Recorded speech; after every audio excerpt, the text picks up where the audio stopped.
story revolves around Gao Xiaoling, an ordinary college student. This guy will also be our protagonist. His roommate unplugged his alarm charger, so he missed his alarm and had a car accident at 8 a.m. Then, he woke up and found himself in an apocalyptic world. A large octopus destroyed the city. A blonde-haired man with a sword cuts off its tentacles. But the tentacle grew back. The human felt hopeless after seeing that he can regenerate. Xiaoling arrived in that world with an expectation that he's a chosen one, that he would have a halo of glory and he'd kill all the monsters and save the world like a main character. But he quickly realized that something was wrong. The first time, he led the survivors out of the siege, but he was bitten by a zombie and died. When he opened his eyes again, he was back to the same spot. The second time, he used his previous life experience to lead them through the zombies, but they starved to death. The third time, he disguised himself as a zombie to steal food, but was shot in the head by the military. The fourth time, he finally awakened his powers, but he was betrayed and killed after establishing his base. And then there's the fifth time, sixth time, and so on. But every time he dies, he returns to the day he first came there. He's already at the ninth time. He gave up hope, lay flat, but was still caught as a conscript. The tentacles of the large octopus scattered. The humans retreated. But one of them was concerned about the supplies because the people in the safe house are still waiting for supplies to survive. The other man argued that if they don't run, they will all die there. A woman was wrapped in tentacles and she begged them to save her. The tentacles also restrained her hand and feet. She looked helpless. Xiaoling saw her and decided that since there was no way out, he'd just have some fun instead. He wanted to do something before he died. Suddenly, he screamed out loud and exuded electricity from his body. The light caught the attention of those men, and it made them glance back. They wondered what he's doing.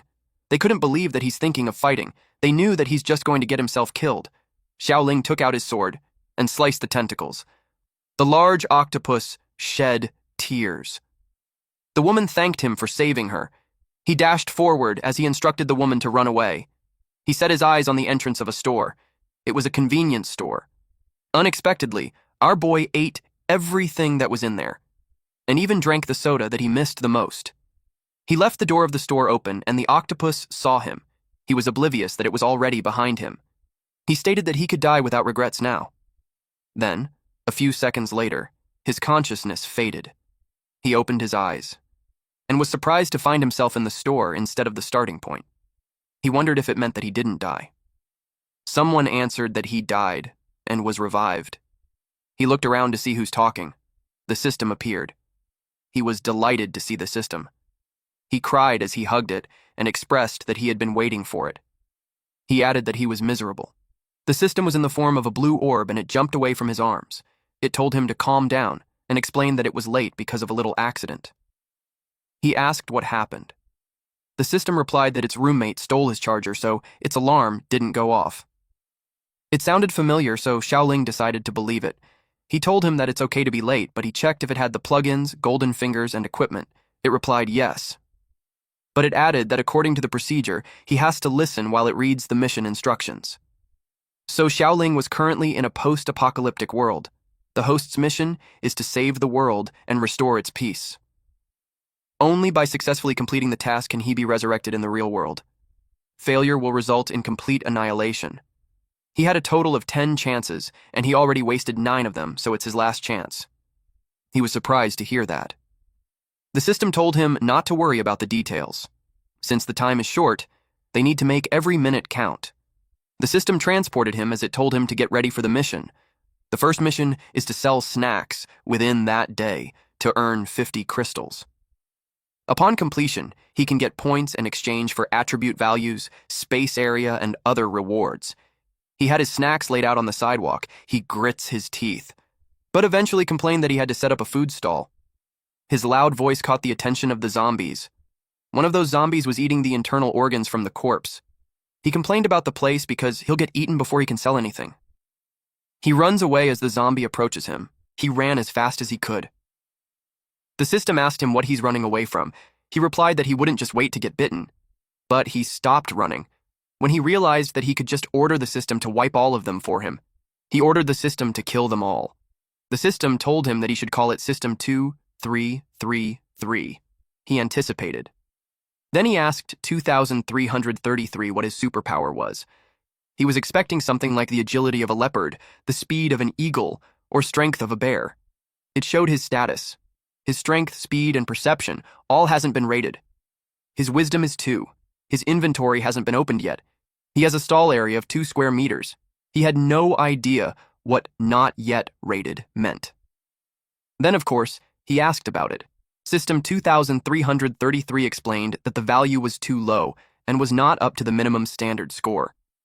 His current physical attributes are too low, and if he wants to improve, he needs to earn points and exchange them.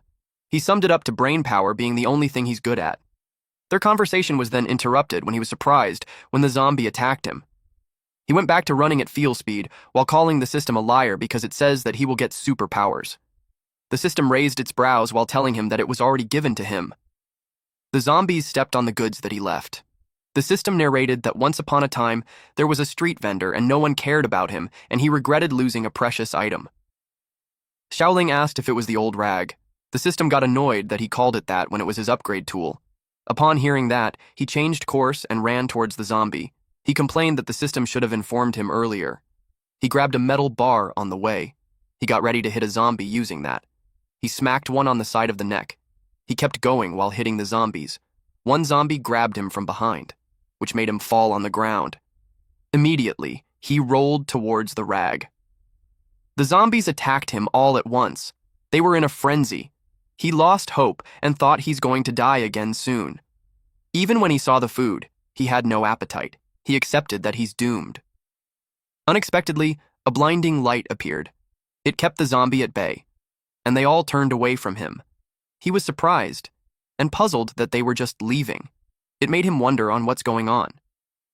The system pointed out that it wasn't just a rag. Xiao Ling was happy that it protected him.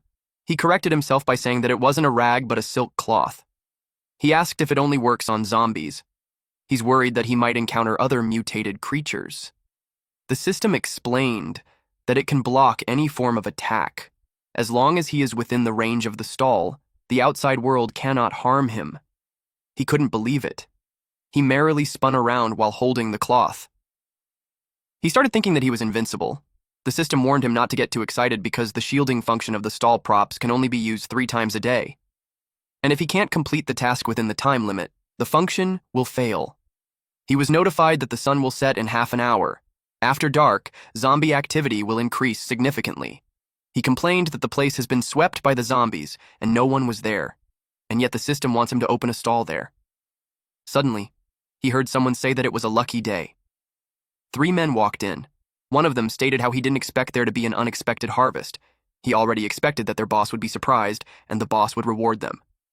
Xiaoling felt that he's blessed by heaven. The men noticed him and asked what that was.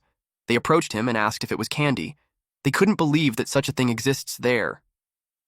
Xiaoling told them that the small shop not only has candy but also chips, shrimp chips, and soda. He asked them what they wanted. Those men's eyes sparkled. They were happy to see potato chips, beef jerky, even soda. They haven't had those in 3 years that they had forgotten what it tastes like. Xiaoling shared that it was his first time setting up the stall and it was fate that they were in there. He told them that only for 50 crystals, all of the goods will be theirs. He was certain that it was a good deal. Those men looked at each other. They burst out laughing when they learned that the kid wants them to pay for it. One of them told him that, since they are in a good mood, they will let him off with just a warning. But next time, he will get a taste of Iron Fist. Xiaoling asked if they didn't have any money. He took back the soda while expressing his disappointment that he thought he had found a savior, but it turned out that he was just wasting his time. The man got angry and pointed a gun at him. The man shot him, but he was protected, and the bullets just bounced back, which made the man roasted. Then, he fell. The other 2 men were surprised. Those 2 wondered why the gun misfired. They immediately wondered if the kid was an esper, but they had never heard of such a bizarre ability before. Meanwhile, Xiaoling was appreciating the cloth for deflecting the bullets. Those men saw him acting that way and could only see him as an idiot. They interrogated on who he was and what kind of tricks he was pulling. He replied that there are countless espers in the world, but there's only one chosen one. He told them that for just 50 crystal cores, they can take home a massive snack bundle and even get a free signed photo with him. He asked them if they're certain that they don't want to consider it. They don't believe him. Instead, they got angry because it seemed like he's toying with them. Xiaoling sighed and told them that they're asking for trouble. They tried to punch him, but he was protected and got hurt instead. The man's fingers were bent and he complained about the pain. The man with a knife stood there. They yelled at him to move already. Xiaoling glared at the man, and the man got even more terrified. Xiaoling released electricity from his body. The man's legs trembled. Then he ran away while yelling that the kid was a monster and he didn't want to die. Those two yelled at him not to leave him behind. They called him a traitorous coward. Xiaoling yelled at them not to run, and he just wanted to ask if there's anyone else around. He saw something. Those men dropped a sack. He was confused that it moved. He thought that it was an animal. He untied it. And something came rushing out. It was a person. With long hair. And big breast. The woman turned to him. He blushed at how beautiful she was. The woman had a realization. She chased after him. Xiaoling ran as he realized that it wasn't the time for ogling her beauty, because she was clearly a zombie. Her fist was covered in flames when she punched him. That was a powerful punch that shattered the ground. Good thing he was able to evade it. Xiaoling was surprised as to when zombies got that really fast. He grabbed a random object and threw it at her. She blocked it using her arm. Then she chased after him. He ran as fast as he could. Then he grabbed the cloth and his goods since he had already used up all 3 chances. If he had known this would happen, he would have saved it. If he gets caught, it's game over. She jumped above him and blocked his path. That spooked him, which made him fall on his butt. The woman had set her eyes on him. He threw snacks on her while telling her not to come any closer. It angered her. Then he grabbed the last item nearby, then threw it at her while telling her not to get any closer. His eyes were closed, but nothing happened, so he opened it again, and he saw her happily eating the snack. She happily chewed on it. Then she swallowed it. Afterwards, she was in bliss. Xiaoling realized that this zombie likes to eat dried squid.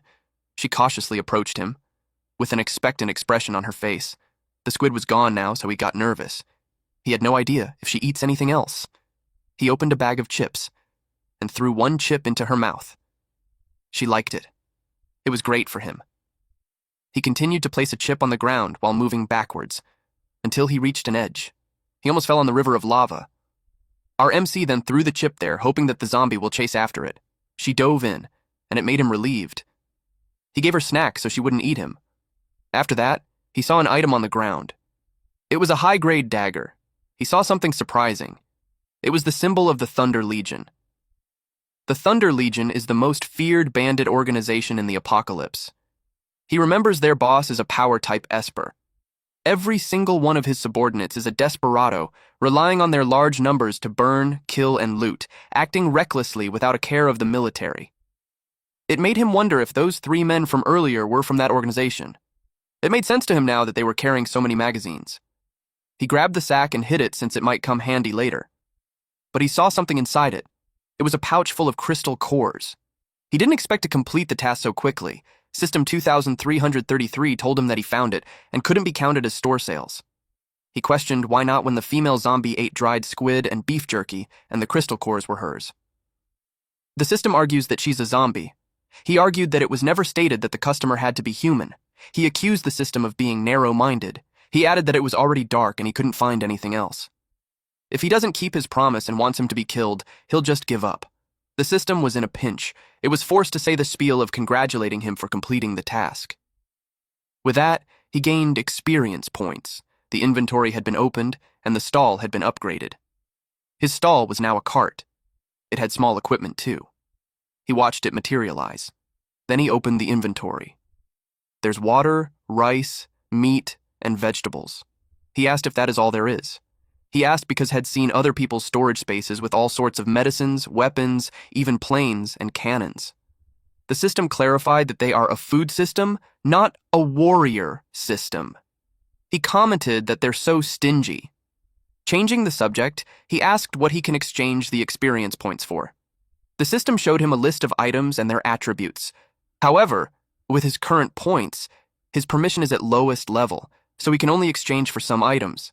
He currently has 21 points, and the items like toothbrush requires 300 points, a bowl for 450 points, soap for 200 points, scissors for 250 points. He commented on how shabby it was. He was bummed that the stall can only block attacks thrice a day. With that said, he decided to upgrade his defense. Then he exchanged everything for stamina. Him and the system waited for any change. But he doesn't feel anything different. His new mission is to earn 100 crystal nuclei within 24 hours and hire a waiter. He complained that 100 crystals are so much plus a waiter. The street stall was so small and they wanted it to share with someone else. A paper flew on his face. It was a poster of a girl with a drink.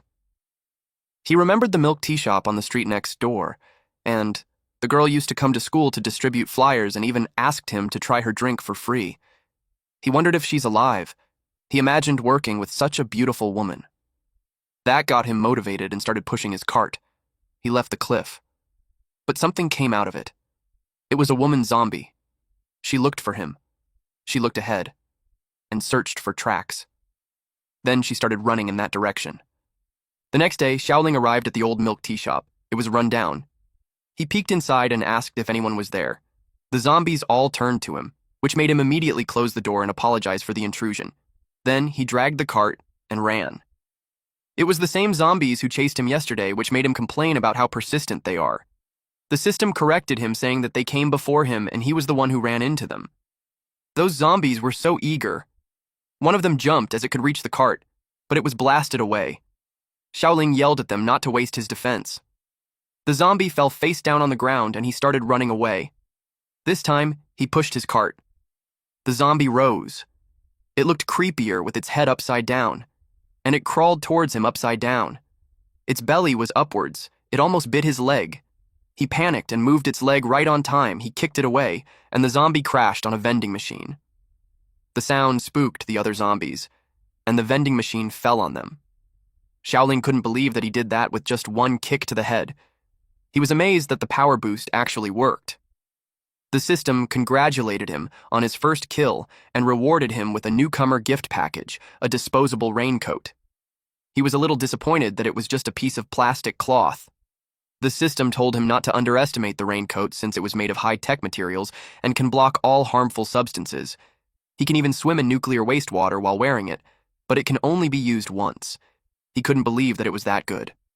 While he was distracted, so many zombies had come already. He realized that he was attracted to the noise he made. He had no way to retreat. Suddenly, someone whispered and called him. A girl opened the door and told him to come there. He glanced behind him and saw those creepy zombies. He got into position and ran for his life while pulling his cart. They closed the door on time. The zombie kept banging on it.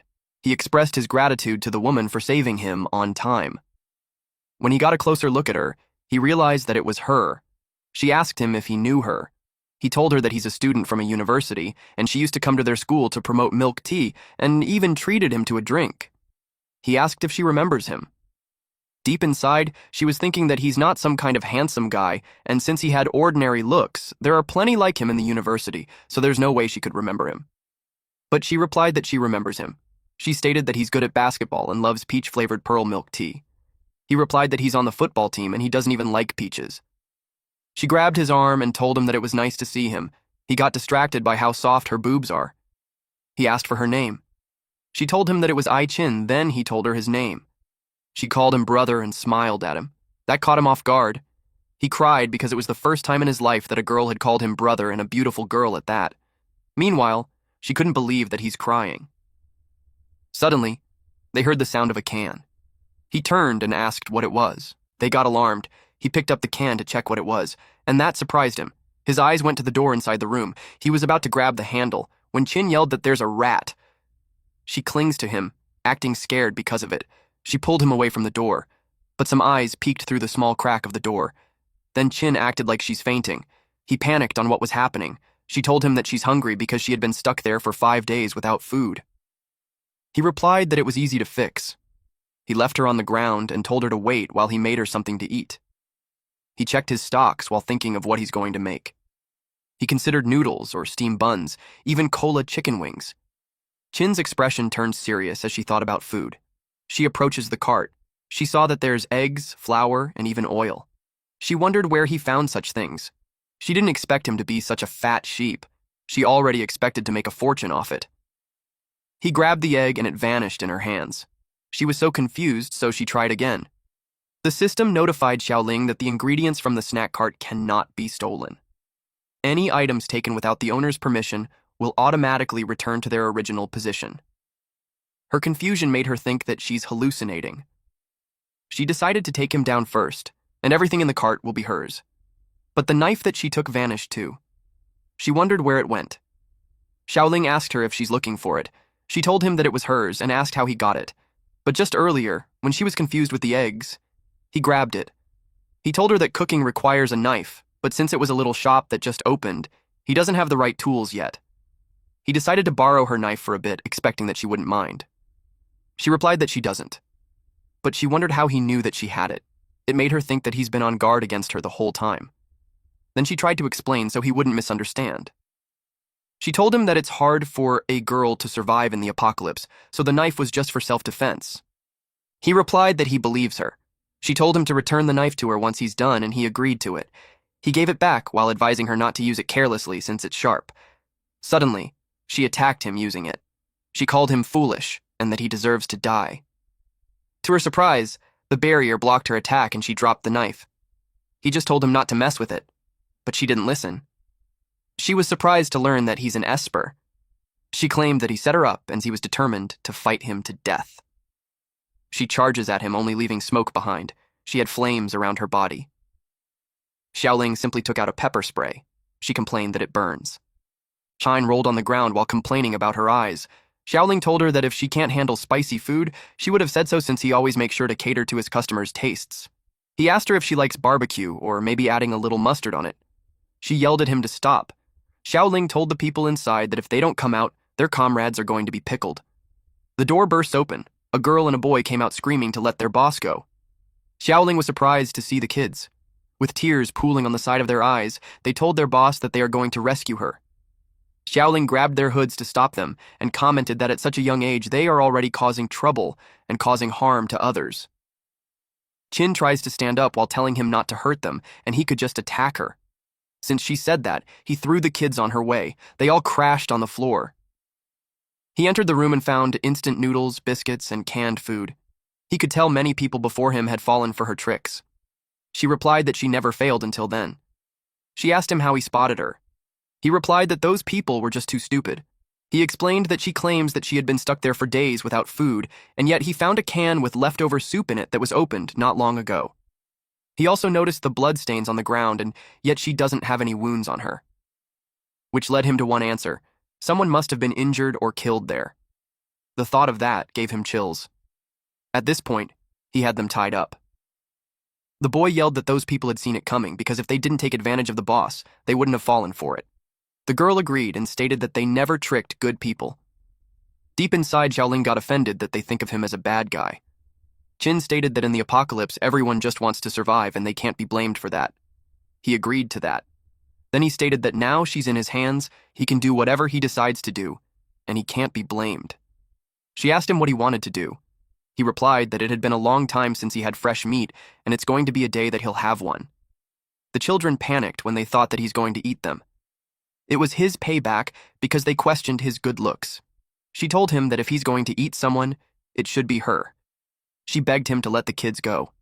The kids had tears pooled on the side of their eyes while they convinced him to eat them instead. Xiaoling was confused on what's going on. Since those three are acting lovey-dovey, it's making him look like a bad guy. Then, out of nowhere, the girl coughed. The boy got worried for her. Qin told Xiaoling that Ling was hurt, and tying her up like that makes it difficult for her to breathe. He thinks they are tricking him into losing the rope so they can stab him. Ling coughed loudly. He commented that the girl's acting skills are better than Qin. The boy told him that they are not lying. Qin complains that if it continues, she'll die. He asked the system to check. It enveloped Ling with light, then informed him that the girl has a severe infection in her body and it's already spreading. If she doesn't get treatment, she won't survive more than 3 days. She coughed blood, which shocked Xiaoling. He cut the rope, and the girl fell. They removed her top, which revealed her bandaged chest. The bandages were getting soaked with blood. Xiaoling saw the wound from a gunshot. He questioned who would be cruel enough to do that to a child. Chin replied that it was the Thunder Legion. She narrated that the kid's mother was a regular at her store, and when the apocalypse broke out, their family was buying milk tea at her store. She watched a lot of apocalyptic films before, and when she saw someone biting someone on the street, she immediately felt something was wrong, so she closed the store. Soon, the news reported that it was a zombie virus outbreak, telling everyone not to go out, so those customers were stuck there. At first, everyone was still united and encouraged each other to wait for rescue. But as those days passed, food became scarce, and people's true nature began to be exposed. A man blatantly took a woman's share of food. The man reasoned that the child was so small, so there's no reason for them to get the same amount as an adult. He told them that the three of them can share one portion. The mother tells him that her daughter was sick and can't go on without food. She begged him to give the food back. The man argues that the kid won't live 2 more days looking like that. And even if she eats, it would be a waste, so it's better to give it to someone else. The boy yelled that the food was for his sister. Then he bit the man's arm. The man got angry that he dared to bite him and told him that he would kill him. Chin tripped the man, and she caught the boy. She scolded him for taking others' food. The man argues that the tiny piece of bread isn't even enough. He questioned her if she wanted them to starve to death. She replied that she doesn't owe them anything, and if he wants supplies, there is plenty of food outside so he can go out and find them himself. She mocked him, saying that he's a coward who can only fight children and not zombies. That made the man angry. An old woman agreed that a little bit of food isn't enough to feed everyone and asked her if she could give everyone a little more. A couple added that they will just repay her after the end of the world. She explained that it's a milk tea shop and not a supermarket. She had taken out all the food that they had. A woman questioned her if that's true because she's suspicious of what's inside the locked door. She simply replied that it's the changing room. The woman pushed her to open it, but she didn't see its sense. Those people pressured her to open it. They called her selfish for eating alone while everyone else starved. The kid's mother told them to stop. She reasoned that they wouldn't have survived that long if it weren't for her. The man argued that he would have gone home a long time ago. The old woman stated that if they had left early, they might have already been rescued and evacuated to a safe zone by the government army. She told them that if they want to leave, they could go now. The man got angry and called her arrogant. They held her down while the man broke open the door. The man pushed it with all his might as he tried to prove something. The door opened, and he saw that it only contained clothes. He was confused because it was just a milk tea shop, and yet there were so many skirts in there. The old woman judges her to be indecent. The woman clings to her boyfriend while saying that good girls don't dress like that and assumes that she's seducing someone. Chin told them that they are going too far. Unexpectedly, an explosion happened. A car crashed into the shop. It had a specific badge. A one-eyed guy alighted the car and announced that people were in there. The man asked who they were. They introduced themselves as the Thunder Legion and threatened to kill them if they didn't hand over their food. The man got scared and reasoned that he was just passing by. Then he pointed at Chin, saying that she hid all the food. The others alighted the car. They were pleased to see that there's more than one woman. One of them even commented that it has been a long time since he saw such a beautiful woman. One of them claims that they could have a feast. Chin grabbed the kids and yelled at them to run. The girlfriend was taken and she begged her boyfriend to save her, but her boyfriend sold her out to save his skin. A man grabbed Chin. She took out a pocket knife and tried to slash the man while cursing at him. The man was surprised that she had a knife. In anger, he pointed the gun at her. The girl went in front of her to protect her and got shot. The mother, Chin, and Lei turned pale upon witnessing that. The one-eyed man scolded the guy for shooting because it will attract zombies. The one-eyed man killed the other woman by shooting her at the head. Then he ordered them to evacuate immediately while leaving nothing behind. They covered the truck as it pulled away. One man pointed his gun at Chin and Lei. The mother grabbed this man while telling them to run away quickly. Lei got worried for his mother. Chin was surprised by her actions. The man hit the mother on the head to shake her off, but she clings to him. She left her kids to Chin's care.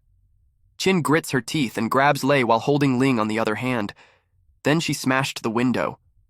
The mother saw the bombs on the man's waist, and she made that explode.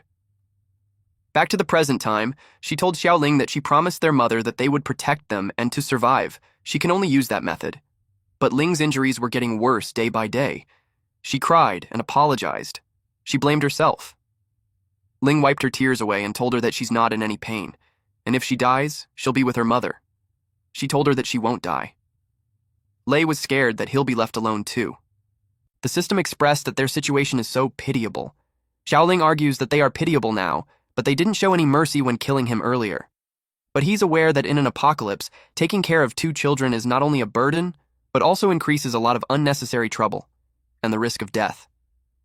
The fact that Qin had persisted until then only shows that she has a conscience. Xiaoling asked if the system has medicine in its inventory. He wondered if there's anything that can treat the child. The system replied that there is, but it requires unlocking a higher level space to use it, and Xiaoling doesn't have the necessary permissions.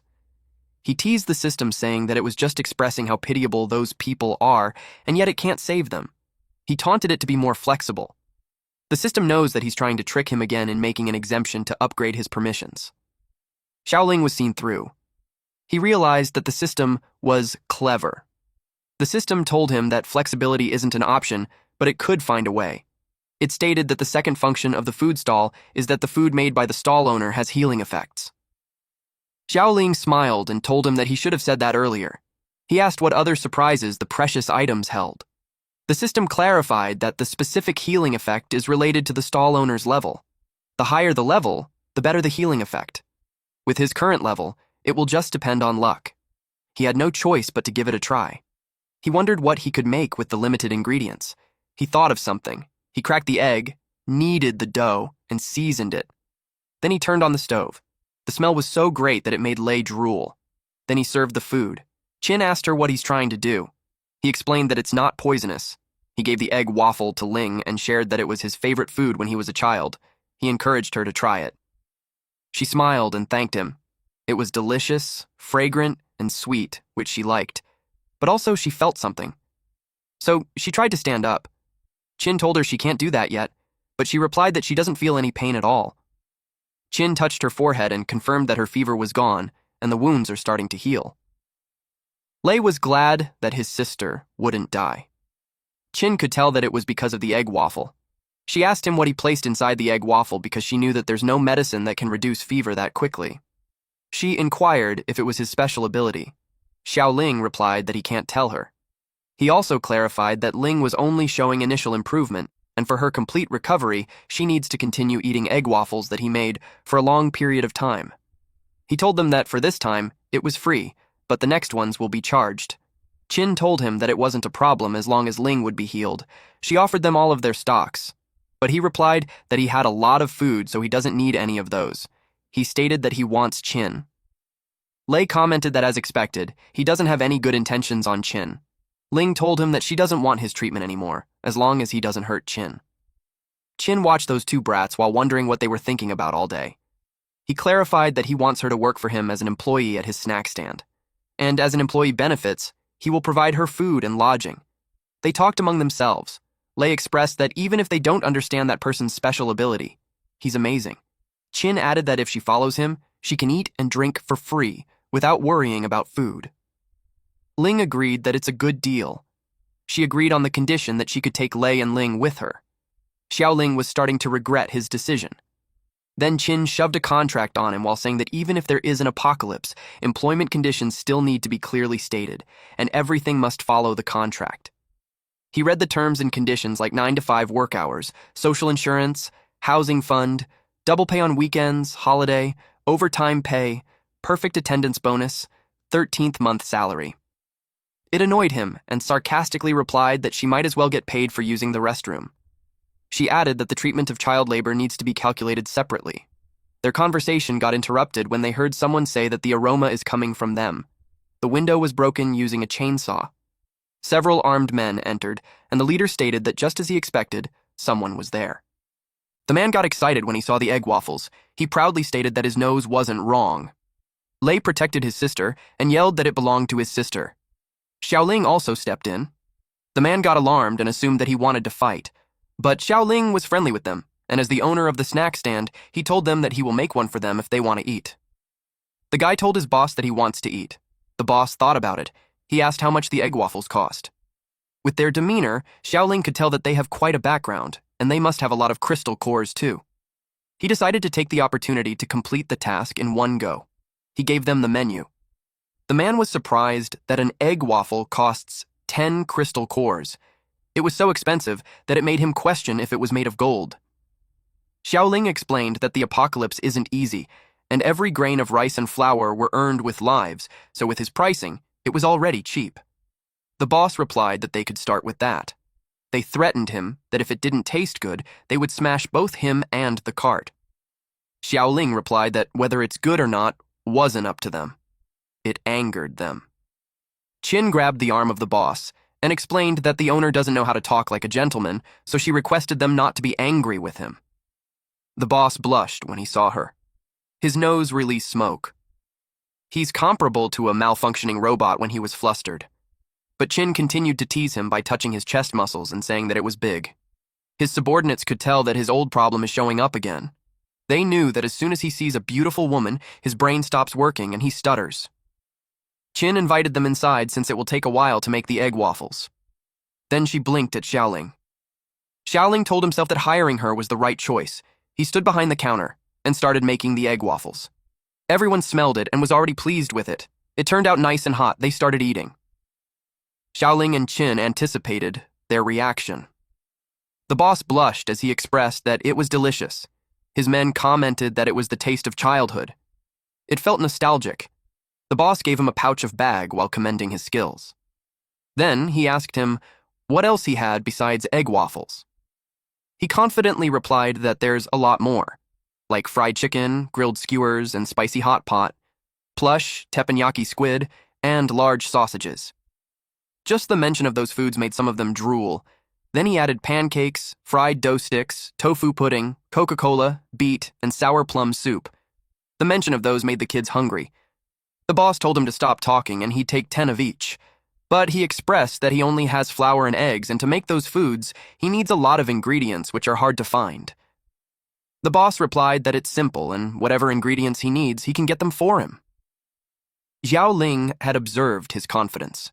Qin whispered that they might be the doomsday merchants. If they could get them to supply the goods, they won't have to risk finding ingredients by themselves. Xiao Ling told them that he wasn't sure what the price of ordering the ingredients were, but despite that, he offered them a long-term cooperation. Qin asked for a discount and promised that in the future they won't charge him when he comes to visit. The men looked at each other when they heard her call the boss Big Brother. They laughed so hard because of that. Qin and Xiaoling pouted at their reaction. Then the boss looked for Ahu and the others because they had been gone for so long. One of his men replied that he already sent someone to look for them. He left marks on the road so they will find themselves back. A machine could be seen near them, and one of the guys came running to the boss. The man informed the boss that Ahu and the others were injured. Those men were assisted inside.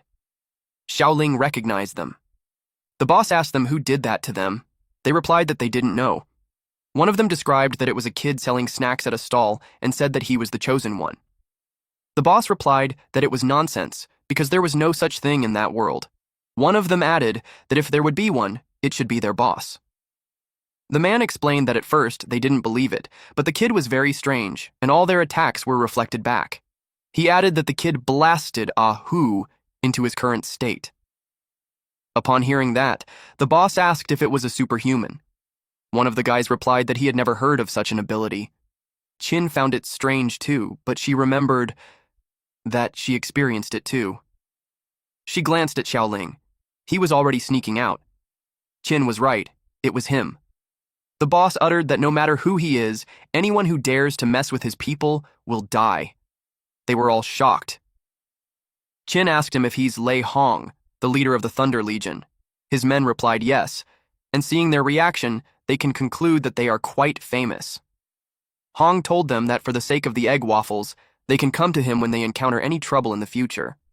Then he told them that the previous proposal was difficult to consider. Upon learning that he was the leader of that group, the kids charged at him with anger and called him a bad guy because it was his people who injured his sister and killed his mother.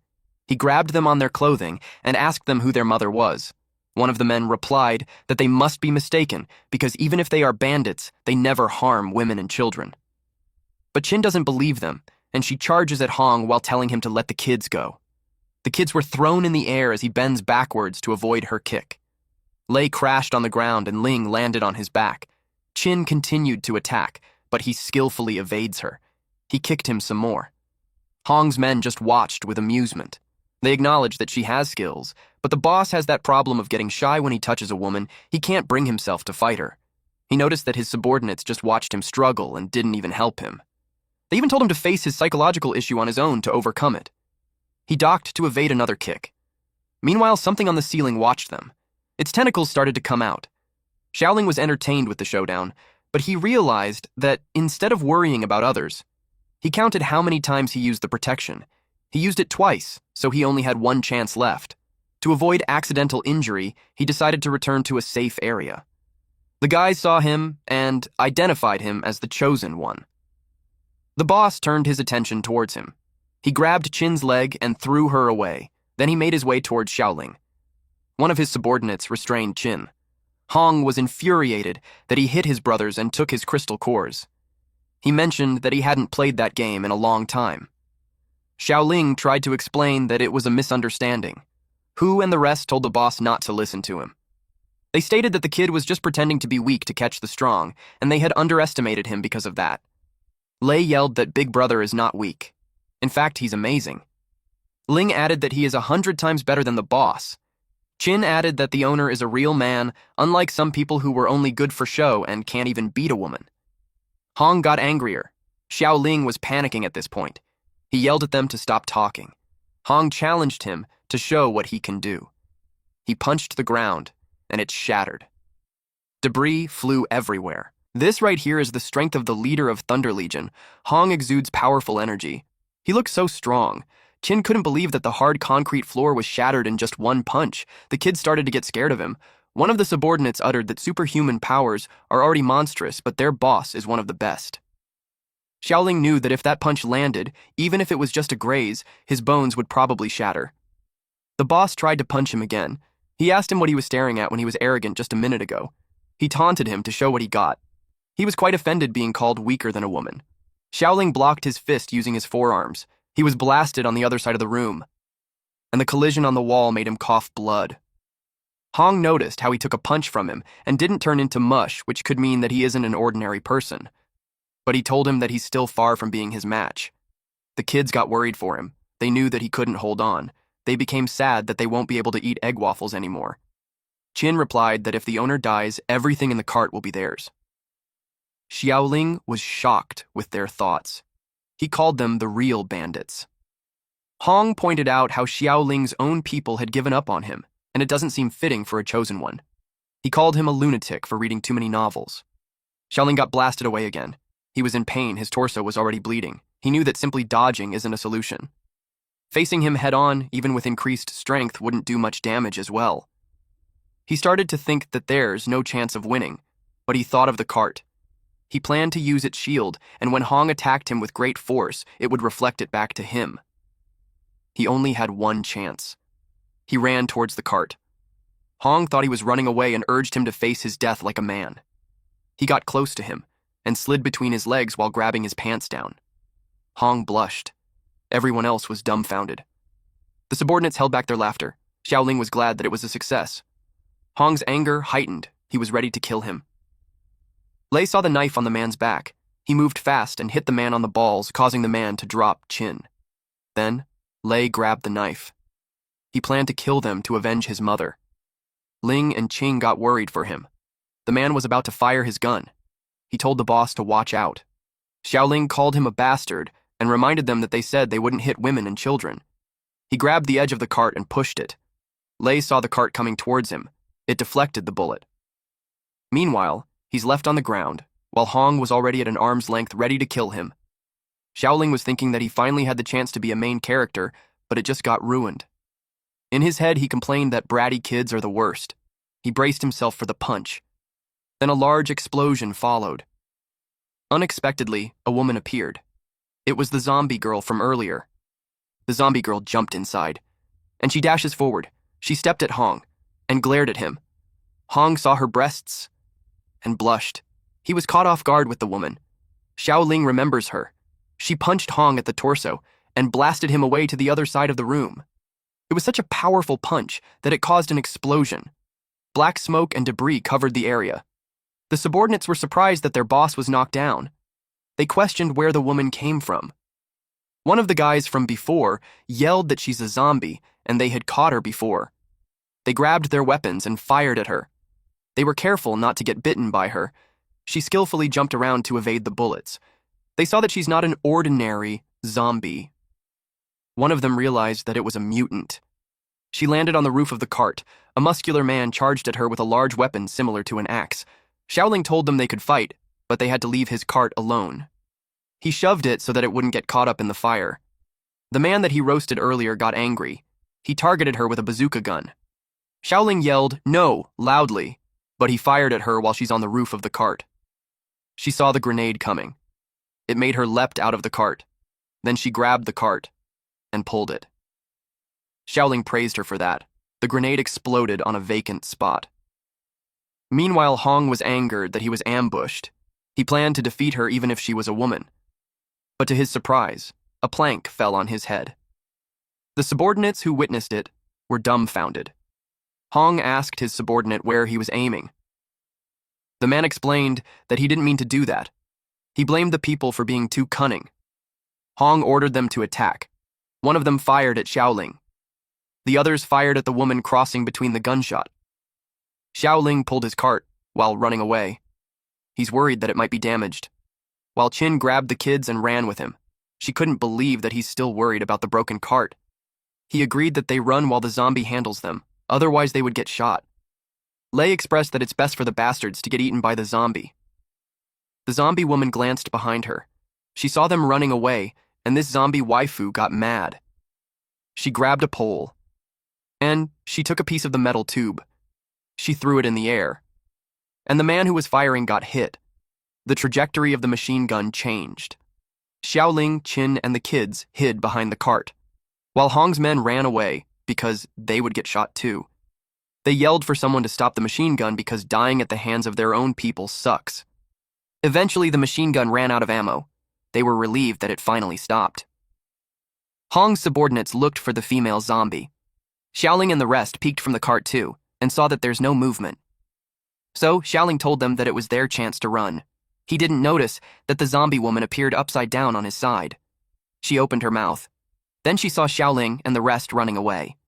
They thought she was going to eat them. Zombie waifu was confused. Meanwhile, the creature with tentacles on the ceiling watched Xiaoling run. The zombie woman sensed it. She chased after him. Xiaoling cried rivers as he couldn't understand why she was chasing him. The tentacles appeared, and it went for Xiaoling. The zombie woman saw it. So she immediately blocked it and protected him. That caught him off guard. Instead of him, the zombie woman was grabbed instead. Xiaoling turned towards her and they saw each other eye to eye. But his expression turned into worry, because the zombie woman was slammed to the ground. Slimy liquid dripped from the ceiling, and the creature jumped down. It was a gigantic octopus. Hong knew it was a mutant. Everyone opened fire. The giant octopus simply swats away the bullets. The zombie woman bled heavily, and Xiaolong ran towards her. She was unconscious. Qin expressed that it seemed like she was protecting him. Xiaolong wondered why. She raised her first and opened her mouth while making a weak ah noise. When she opened her fist, it revealed a wrapper. Xiaolong knew it was from the time they met. He threw her the chip like she's a dog waiting for a treat. He asked her if she came specifically just to give him that. She only made ah noises again. Lei asked if she could understand what they were saying. Xiaoling asked the system if she really was a zombie. He was confused because her actions resemble those of a human. The system scanned her. Then it informed Xiaoling that she has the zombie virus, and research shows that certain mutants, due to special evolution, can regain partial brain function and exhibit intelligent behavior. Their IQ is comparable to that of a smart animal or a 4 or 5-year-old child. She groaned. Qin saw how much she's in pain. Lei asked if zombies can feel pain. Ling wondered if she's going to die. Lei was confused because he thought zombies only died when their heads were smashed. Ling cried and expressed that the zombie woman was a good zombie because she doesn't bite people and he saved the owner. She didn't want her to die. Qin replied that her spine was broken, and even if she was a zombie, if she couldn't move, it's almost the end of her. Xiaoling blamed himself for what happened to her. He thought of ways to help her recover. He wondered if egg waffles would help. The system informed him that the function is only effective for humans. To repair other creatures, the host needs to complete tasks to obtain special items. He was ready for the task. The system told him to acquire one level 2 crystal core within 24 hours. A level 2 crystal core was equivalent in value to 100 ordinary crystal cores. It is only found in evolved zombies or mutant beasts. So he thought of killing the large octopus. Hong and his men continuously fired at the mutant beast. It protected its head using its tentacles. One of Hong's men stated that it was too big and the bullets couldn't even penetrate it. The man with the bazooka told them that he would handle it. He fired one. The mutant beast saw it coming. It wrapped its tentacles on the grenade. The man who shot it was confident that it would blast it to bits. But after a while, there was no movement. They told him that his cannon misfired, but he thinks that it's impossible. The mutant beast slowly untangled its tentacles. It showed the cannon shell completely empty. They couldn't believe that it caught the cannonball using its mouth. The mutant beast was angered. It moved its tentacles and hit them all. Then it released green liquid. The man was impressed. But that liquid was actually painful. Hong yelled at them to move away because the liquid was corrosive. He put a boulder in front of them to block it. He lifted it up. It was like an umbrella shielding them from the rain of corrosive liquid. Hong gathered his strength. The tentacle targeted the block and swats it with its tentacles. The corrosive liquid dripped on the block. They were surprised to see that the concrete slab had melted. They knew they wouldn't last, so they told the boss to leave and not worry about them. But Hong told them to shut up. He stayed strong. The veins in his arms bulged. His feet dig on the ground. To their surprise, a tentacle pierced through the concrete slab, and it grabbed the man who shot the cannonball. He sought the boss help. Hong cursed out loud when he saw one of his guys. He exuded a powerful energy from his body. The energy spread around him. He puts down the concrete slab and yells at the mutant beast to let his subordinate go. He moved quickly, and he jumped up high. He grabbed one of the tentacles and was determined to tear it apart. He lays his hand flat on it, but it was too slippery. He couldn't get a good grip. The mutant beast shook him off. Then, when he was falling, it fired the corrosive liquid at him. He knew he was doomed. Unexpectedly, Xiaoling charges forward while wearing his raincoat. He ran through the tentacle. The mutant beast fired the corrosive liquid at him, but he just kept going. Hong's subordinates watched and their jaws fell. They wondered how he was okay. Meanwhile, Hong was confused because there was no fluctuation of superpower from the kid. He was starting to believe that the kid was really a chosen one. Xiaoling evades the tentacles. He ducked to avoid it, then he jumped up high and stepped backwards. He leapt again. This time he's holding his dagger and was in a position to stab the mutant beast. He hits the cannonball in its mouth and pushes it in. It got lit, and he rams away. Eventually it started exploding. It was a huge explosion. The body of the mutant beast was blown into pieces. It laid on its own pool of blood. It was a gruesome scene. Xiaoling removed his raincoat. He was happy with it because it had been very useful. It perfectly isolates the impact of explosions. He sees it as amazing high-tech stuff. He asked the system if it can bring a few more next time. The system replied that the rewards are all randomly selected, but as long as he performs well, there are plenty of opportunities. He watched the corpse. He grabbed something out of it. It was the second-level crystal core. The system congratulated him on completing the mission. He had obtained the second-level crystal core and 1 healing candy as a reward. The effect is healing with no restrictions. Plus, as a bonus, he received an apocalypse cooking guidebook. He got curious on what the cooking guidebook is for. The system explained that there are many mutated creatures, and plants in the apocalypse are edible once the virus-infected parts are removed. However, most people don't know this, or are too scared to eat them. So, the book details the body structures and cooking methods, making it an essential guide for setting up a stall and cooking gourmet food in the apocalypse. It was a good item, so he decided to keep it. He approached the injured zombie woman and made her eat a pill. She chewed it. Then she opened her eyes. She regained her full strength, too. Ling was happy that she's alive again. Qin couldn't believe that he managed to take down the mutated octopus all by himself. She was thinking that just a moment ago, he looked scared, and now it seemed like he's like a different person. She wondered if he's hiding his strength. The zombie woman faced him and opened her mouth and pointed at it while saying, "Ah, ah." He scolded her and told her that it's not a game, yet she got addicted to it. But it seemed like she didn't understand. Ling joined in saying that she wants to play too. Upon witnessing that scene, Qin realized how unreliable he was. Xiaoling threw chips in the air, and the zombie woman caught it like a dog. Ling laughed at them. Qin saw them and acknowledged that he has a good heart, and he's someone that can be trusted. Lei warned Ling to stay away from the zombie woman, though. He was cautious because she's a zombie and she might bite. The zombie woman turned to them and approached them.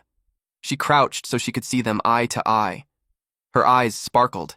She was looking at the crumbs on Ling's face, then she licked her like a dog. Ling laughed while saying that it tickles. Then she turned her gaze to Lei. Lei blushed as he ran away. He yelled that he's a boy, so she should be ashamed. Ling teased her brother for blushing. Hong called them. Since Xiaoling cured the zombie, he expects him to cure his brother. A lot of them were hurt and bleeding. One of them was unconscious.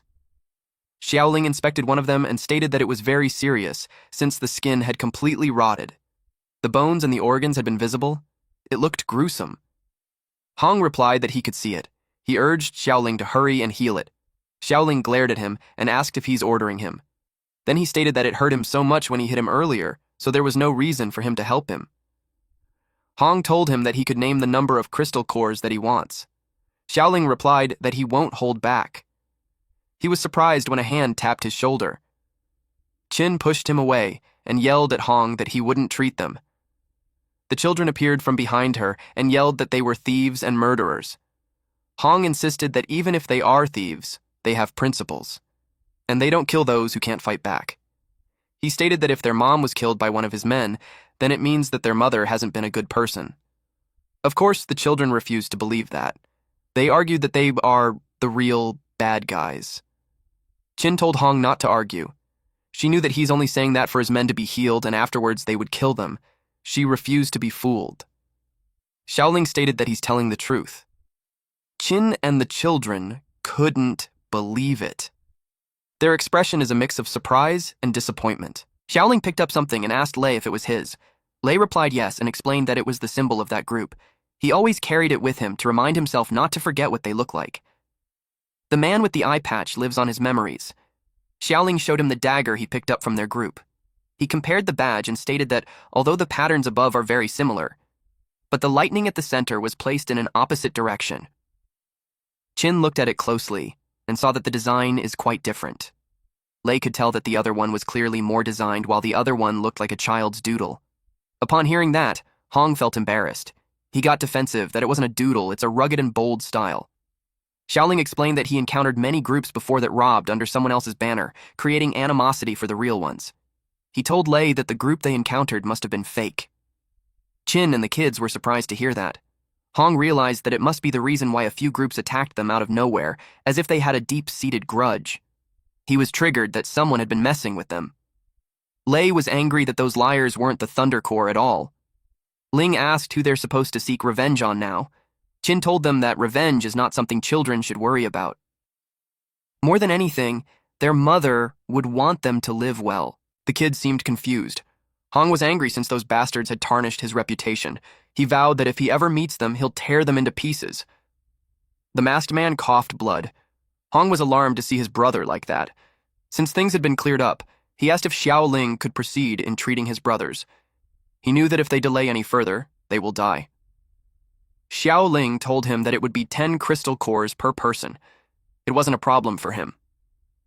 He threw the pouch to Xiaoling, then Xiaoling told him to wait for a bit as he got ready. There were cracked eggs at the counter. It looked like it was unintentional. Xiaoling saw it and sighed.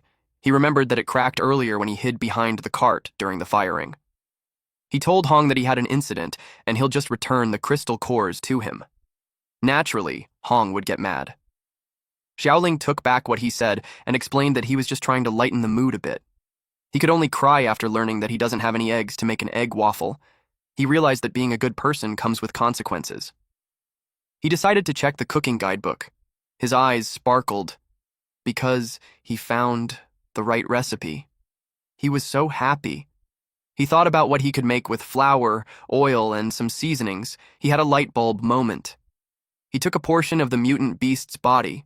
He washed it and cut off the membrane and suction cups, keeping only the clean fish meat inside. Then he marinated it with seasonings to remove the fishy smell. Then he prepared the batter to a flowing consistency, added the meat, and mixed it well. He continuously stirred the pot and poured it in the takoyaki pan. When one side had been cooked thoroughly, he flipped it to the other side. Then he added the tomato salad dressing. He used crushed potato chips as a substitute for bonito flakes. After that, he presented the takoyaki. He offered it to Hong's men while saying that eating it would help them recover. They got angry, though. Since he used the mutated beast for food, they think he has other intentions. They thought that he's making them die faster. On the other hand, Hong was curious if it can really be eaten. Xiaoling slightly looked offended and asked them if they hadn't read any martial arts novels. In those novels, when there's a poisonous snake, there's an antidote within 5 steps. He added that since he had collected the crystal cores, refund isn't an option. They could just eat it or not. The masked man smelled it and expressed that it smelled great. He decided to eat it. He reasoned that even if he dies, he'd at least enjoy the taste first. He was shocked after he had eaten it. The taste was unexpected. He covered his mouth. He looked like he was sick. Hong told Xiaolong that if anything happens to his brother, he won't forgive him. The zombie woman got in front of Xiaoling to protect him. Hong told her not to come any closer. The masked man made a groaning noise. Eventually, he claimed that it was delicious. The masked man described the takoyaki having a surface that is fragrant, soft, glutinous, like clouds wrapping around his body. He added that the fish was bouncy and smooth. With every bite, he felt like elves were dancing on the tip of his tongue. It was like he's in clouds walking towards the little octopus. He also felt a vast ocean with surging waves that impacted the soul. In short, it was simply delicious. His brothers looked at him with disbelief. They decided to eat some too, so they requested a serving from Xiaoling. They took a bite and their faces portrayed pure bliss. The man whom Xiaoling roasted a few days ago gave some to the blonde man that was with them. He took a bite and was shocked. He saw his wound getting healed and the pain he's feeling was gone. He was amazed. Even his previous injuries were being healed too. He asked if it was the effect of the octopus meat. Xiaoling replied that if he added some ingredients to his portion, he could take it as a special offer. Xiaoling realized a loophole. He knew his current strength isn't enough to fight against those with abilities. If they find out about the system, they will exploit him until the end. Hong called him. It terrified him because he thought he had been discovered. Hong admitted that he didn't expect him to be that good. Xiaoling felt relieved that he's all brawn and no brains, so he managed to fool him. Xiaoling brought up the topic about their collaboration, and Hong responded that he will consider it. They advised their boss not to listen to him because they were injured because of him, and that he should be held responsible instead. Xiaoling argues that it's natural that he'd resist since they were robbing his stall. Those 3 men proudly replied that they are robbers by nature, so seeing him with so much food, of course, they'd take it. They claimed that they are just doing what they love, and it was their professional ethics. Hong was proud to hear that from them. Xiaolong asked about the zombie woman which they had in the sack earlier. Their actions opposed their claim of not laying a hand on women and children. He argues that even if she turned into a zombie, she's still a girl. He asked them what they planned when they put her in the sack. Those 3 avoided his gaze and replied that they did it for the boss. Xiaoling commented that they're so twisted. Qin was shocked that they wouldn't even spare zombies. Lei covered Ling's ears so she couldn't listen to that conversation. Even the masked man doubted his boss. One of them explained that they saw him talking to Ah Long alone before. Hong got embarrassed and yelled at them that he didn't do that, so they should stop talking nonsense. He claims that it had nothing to do with him. He got angry. He told his men to explain. The roasted man told him that it's their collaborative work. The blonde man explained that the boss gets nervous around beautiful women and still doesn't have a girlfriend, so they wanted to find a pretty female zombie for him to cure his fear of women. The skeleton-looking guy insists that they meant well. Hong doesn't believe their good intentions. To him, it seemed like they saw him as some kind of pervert. Those 3 admitted that they were wrong. The system notified Xiaoling that the task time was up. He was told to promptly hire a shop assistant and complete the task. He didn't notice that it had been 2 hours already. He told the system that he already hired Qin as a shop assistant, so the task should have been completed already. The system explained that it doesn't count yet, because employing a shop assistant requires both parties to sign an agreement and the assistant to wear the designated uniform for it to be valid. It was his first time hearing about the shop uniforms. He started thinking about sexy uniforms like a maid, a nurse, or a bunny suit. It made him drool while his cheeks were flushed.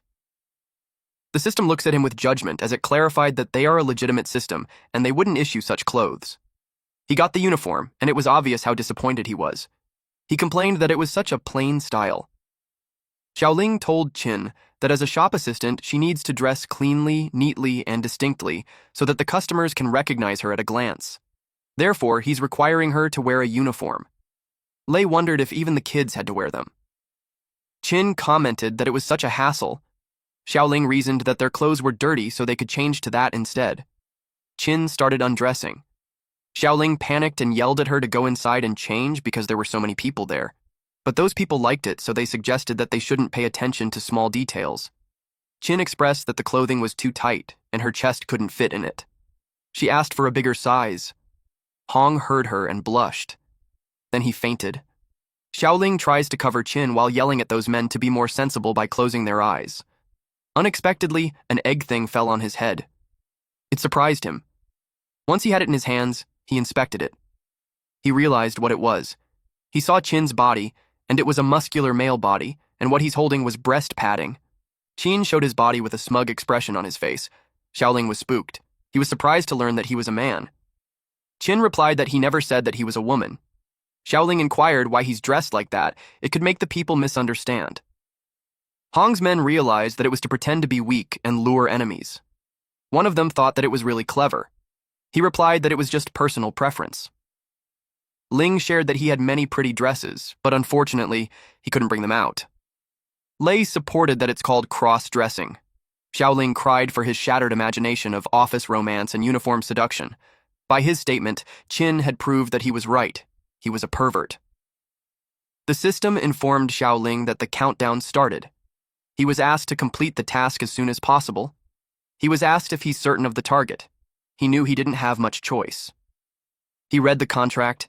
He has to fill out the parts on the duration of labor, the probation period, and the specific position.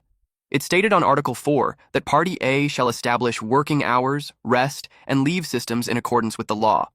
Party B shall abide by the working hours, rest, and leave systems established by Party A in accordance with the law, and shall work and follow the arrangement of overtime as needed. Xiaoling signed it. The zombie woman watches him as he does it. Then, he told Qin to sign. Qin noticed his expression. He looked really bummed. Qin told him that if it wasn't for his food, nobody would want to be his assistant. Deep inside, Xiaoling was thinking that others had bound their system to beautiful harems and reached the peak, while he was stuck raising kids with a man. He originally thought that nothing could be more miserable than his situation, until... When Qin was about to sign, the zombie woman ran towards them. She grabbed the contract using her mouth. Xiaoling was surprised. She ran away with the contract. Xiaoling stopped her and pulled the paper away from her mouth. She left a bite mark on the area where the Party B should sign, and the system informed him that the contract was signed. A mysterious aura then surrounded our zombie waifu. Her eyes glowed brightly. Then her clothes transformed. She looked really pretty. Her chest was emphasized on her clothes. Xiaoling couldn't believe it. He yelled that he didn't want to work with zombies. Sometime later, Qin clicked his tongue. He felt bad that he chose a zombie instead of a beauty like him. But since he got compensated, he didn't escalate the issue. In Xiaoling's head, there's no such thing as compensation since he didn't sign the contract. He was just exploiting him by threatening him that if he doesn't pay, he'd smash the cart. He looked around and told him that the place is no longer livable. He asked what his plans were. He replied that he already talked to the people from Thunder Legion Corps, and they are willing to take them. Lei added that Hong said he will teach him how to fight and shoot so he can protect Qin and her sister. Xiaoling was happy for them. He knew that even if the group was bandits, they weren't bad people, and with their protection, the kids would be safer. Ling gave him something. She told him that it fell from the zombie woman's clothes earlier when she was changing. He received the item. It was her ID. It showed that her name is Bai Feifei. Hong gave him a map and told him that it was their current base and they don't have plans to move, so if Xiaoling encountered any problems, he could come to him. He saw that it was the Qingshan prison. He couldn't help but think how the criminals exploited the place. He told Hong that he knew how to pick a place. Hong told him it was nice for its high walls, good protection, and nobody wanted to be inside before, so there's no place safer than that. Qin commented that Hong was truly smart. He added that he's not used to living with others, so he wanted his own room. Hong kept a distance from him and requested someone to bring him some men's clothes. He argues that he just wanted women's clothing. Xiaoling watches their truck leave. The kids peeked at the window and waved goodbye at him. The other men wished him to be safe and not get eaten by the zombies. They promised to come back and visit him. He waved back. When they were gone, he checked the ID again and kept it. Although he doesn't know what the future holds, he was determined to try and live. He told the zombie woman to take good care of him, but when he turned around, she had disappeared. He saw him eating the cart and yelled at her that it was not edible. There was a loud chewing noise. Since Fei Fei tried to eat the cart, Xiaoling tried to pull her away while yelling at her that it wasn't edible, but her bite on it was so strong. Xiaoling knew that the situation was bad. He kept pulling her away. Suddenly, his cart collapsed. Despair washed over his face. He was also confused since he hadn't used the rebound function, and yet it broke after just a few bites. Xiaoling complained that the cart was defective, and he wants it to be replaced right away. The system told him to calm down while it raises the concern to the higher-ups. But its application was rejected. The system explained that according to the item description, the rebound function exists to protect the store's personnel and property. It only works against external attacks, and it is ineffective against internal personnel. Since Fei Fei is already a store employee, any damage caused by her must be borne by the host. Xiaoling got mad that it didn't mention something so important earlier. Had he known, he'd rather choose the cross-dressing boss, which would be better than the human-shaped husky. He felt hopeless about his cart, since he had no idea how to fix it. The system told him that he's only 100 points away from upgrading the snack stand, and as long as he completes the task, he can upgrade the item. He told the system to release the task quickly. The system did as he was told. It revealed that on the next task, the host must replenish ingredients within 24 hours and collect 500 pounds of meat. Once he completed that, he'll receive a reward. 500 pounds was too much. In the apocalypse, it was hard to even find 5 pounds of fresh meat. He wondered where he could get 500 pounds. Then he remembered that there was a large poultry nearby. He checked the guidebook and read about the mutant native chicken. It had low combat power among mutant beasts, its virus levies on the brain, internal organs, beak, and chicken feet, which can be eaten after removal. The breast and thigh meat are especially tender and rich in protein, suitable for replenishing strength. He found those chickens. They were noisy and restless. Xiaoling hid behind a wall while he took a peek at them. He noticed that the mutant chickens are larger, but they don't look much different from before the apocalypse, so he expects them to be easy to deal with. But the problem is that there are too many of them, and they need to find a way to separate them and take them down one by one. He glanced at Fei Fei. Then he planned to act as bait and have her take them down one by one. He asked her if she understood, and she nodded her head yes. Xiaoling heads out. Fei Fei's eyes sparkled as she watched him. Then she jumped up high. Xiaoling saw that she was heading in the opposite direction. He scolded her by telling her that it wasn't a game. Fei Fei jumped around, and she landed on a plant near the ceiling. The mutant chicken eyed Xiaoling. He knew he's doomed. He ran as fast as he could while the chicken chased after him. He almost got pecked. He complained that the system said it was low combat, but its claws are way too sharp and just one scratch and he's Siev. He called Fei Fei to help him. He reached the fence and had no way out. He shifted direction and saw a dent on the ground. He squeezed himself through it and made it to the other side. The chicken stopped before the fence and was in a frenzy because they couldn't get to him. The mutant chickens clucked loudly. Xiaoling was relieved that there was a hole in there as he almost got pecked to death by them. His hand touched something slimy and disgusting. Then he saw that there's a lot of eggshells around. Then he realized what it could be. A shadow was casted over him. The chicken towered over him, and it attacked him aggressively. He was surprised to see the adult mutant chicken. He immediately got out of the hole. He realized that he fell into the hen's nesting pit. He felt so unfortunate. On top of that, he can't use the rebound effect of his card at the moment. He ran for his dear life. He screamed out loud when he almost got pecked on his butt. Then the chicken positioned itself in front of him. He got worried about the eggshells from earlier. Since it was cracked, he assumed that the chicken wanted to take revenge. Its beak positioned on his male genital. He called it a pervy chicken. Then it tried to peck him in that area, but fortunately, he was able to duck low. He counterattacked using his twisted leg technique. He wrapped his legs around its neck. He refused to go down. So he squeezed its neck with his leg tightly. He grinned. The chicken stopped moving.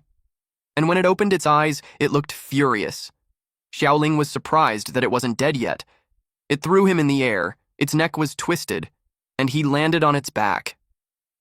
The chicken tried to shake him off, but he held onto it firmly. He yelled for someone to reattach the guy's head because it was so scary. He screamed out loud as it ran speedily. Meanwhile, a truck drove on the main street. Over the radio, they heard that Team 3, 1, and 2 had arrived at the base. Captain Huo was asked how things are going on his end. He held the radio close to his mouth. Then he reported over the radio that they are on the way back, and if nothing goes wrong, they should arrive the same day. There were 4 other men inside the truck with him. The man with the cap backwards shared that 2 vehicles returned empty-handed again, so he expects them to be jealous of the supplies they found. An old man with headphones on replied that it was because their captain was too timid and didn't dare to go to far places. The man with a beard added that their Captain Huo is smart and thinks about the food stored in the cellar. The man with the backward cap responded that it was a pity that all the people in that village turned into zombies and there was not a single survivor.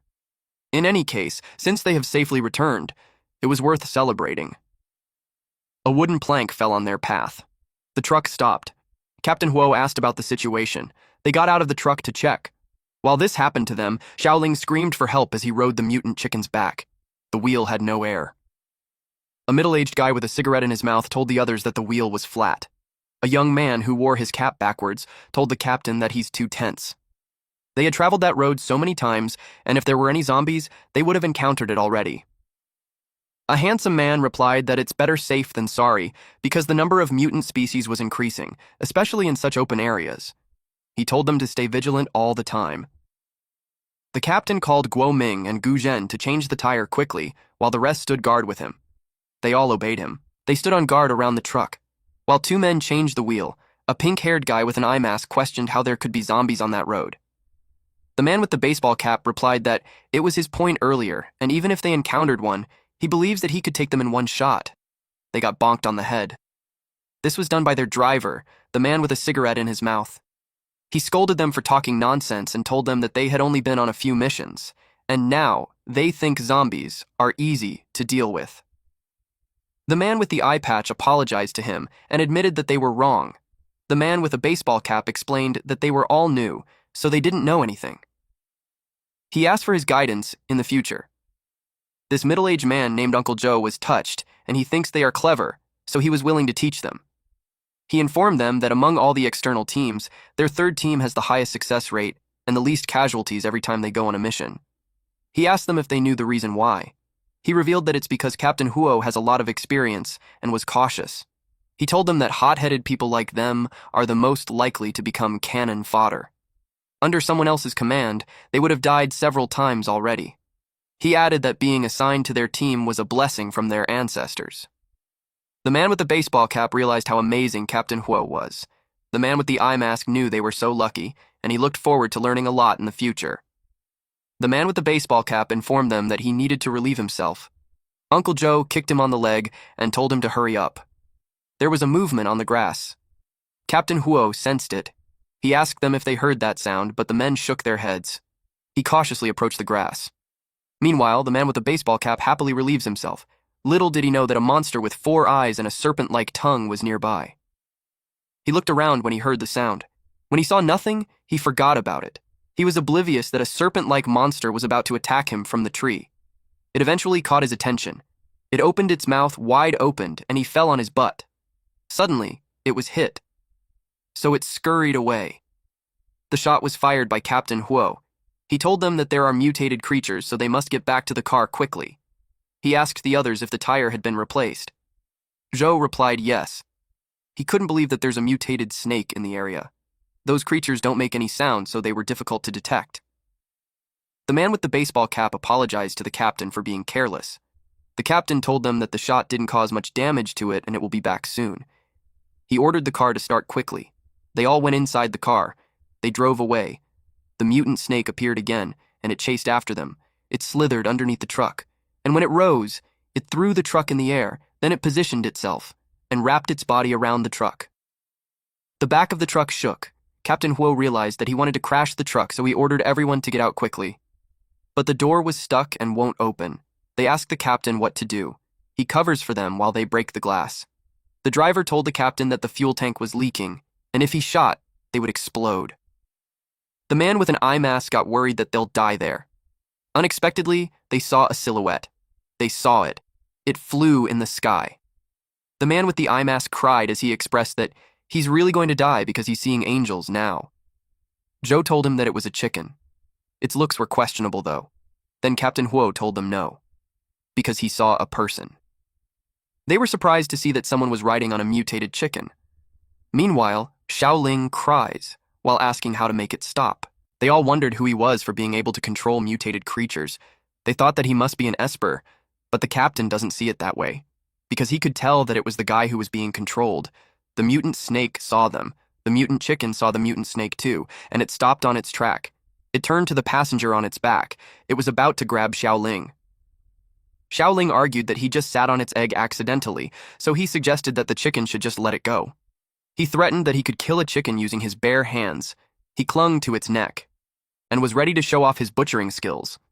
He gripped tightly and disconnected the bones on its neck.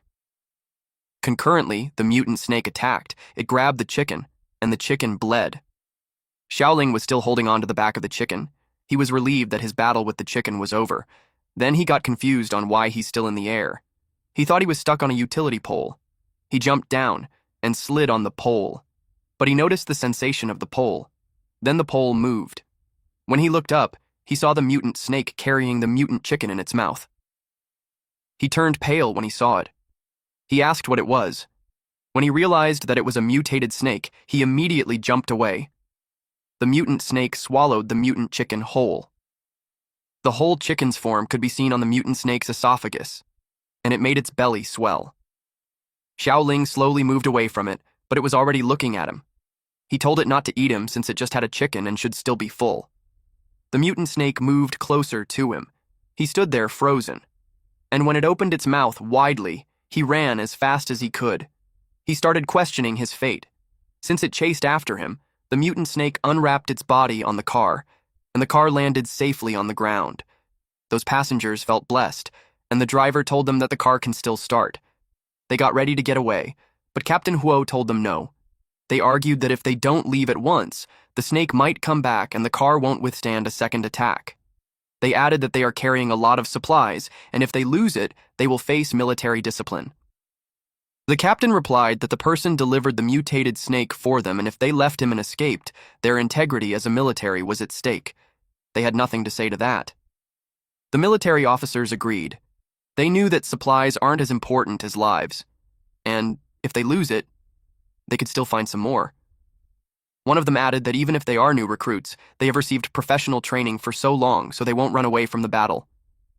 The driver stepped on the gas. They went after the kid. They were determined to fight head-on if it comes down to that. Meanwhile, at the barn, Feifei stepped out. She looked around and walked by the fence until she sensed something. 3 mutant chickens were charging towards her. She remembered what Xiaoling taught her. She grabbed the fence and threw it at those mutant chickens. She caged them using that. In the forest, the mutant snake continued to chase after Xiaoling. Xiaoling called the system to come out and help him. The system told him that even if it wanted to help, the shielding function cannot be used without the item, so he had no way. The mutant snake eventually got ahead of him and blocked his path. It wrapped around him and opened its mouth to eat him. He felt scared. So he decided that it's better that he passed out because it would be less painful. He closed his eyes and remained still as the snake approached him. The loud noises annoyed him. He complained about the chicken clucking so loudly that it was making his eardrums burst. It was those chickens wrapped in a fence. Feifei carried them. She jumped high and threw it on the mutant snake. It got hurt, so it untangled its body from Xiaoling. Then it fell. Xiaoling was happy to see Feifei. He told her that she came at the right time. But he told her that in the future, she needs to distinguish work and play so that kind of thing won't happen again. The system congratulated him for completing the task, and with that, the food stall has been upgraded. A blinding light appeared. Then it revealed his new stall. He got excited when he saw that it was actually a camper van. He loved its configuration. And the decoration. It was high-end. Even the toilet was nice. He celebrated and commented that the system had finally shown some generosity. He was happy that he wouldn't be living outdoors. The system answered that it had always been generous. And since Xiaoling completed the previous employment task, there's a special reward. It was a show-off skill card, which can greatly enhance combat power. It will last for 3 minutes. The armory was also unlocked, and it showed beginner-level weapons. He was excited to check it out. But he saw a kitchen knife, a spatula, and a slotted spoon, which made him confused. He wasn't happy with it, so he sarcastically asked if he's supposed to stir-fry zombies with it. The system told him that it was the weapons of the food stall, that he shouldn't underestimate those kitchen utensils since they not only come with built-in skills, but can also upgrade based on the host's abilities. Those who had used it praised it. That changed his perspective and made him excited to try it. They heard a noise from the bushes. He had a devilish plan with the mutant snake since it ate his mutant chicken. The system told him to stop laughing creepily. He told the system to stop with the nonsense. He asked Fei Fei if she wanted to play a game. He looked at the mutant snake. He got on top of it while instructing her to watch the knife. He chopped off the body of the mutant snake. He butchered it cleanly by separating the tendons and dislocating the bones, too. Then he separated the flesh and bone. Then he told Fei Fei to catch the meat. She jumped high and collected all of it. She stacked it neatly. After using the knife, he could tell that it was really useful. Suddenly, the system published new tasks. His task was to develop more than 3 new snacks using existing ingredients and find customers to taste them and receive 100 5-star likes.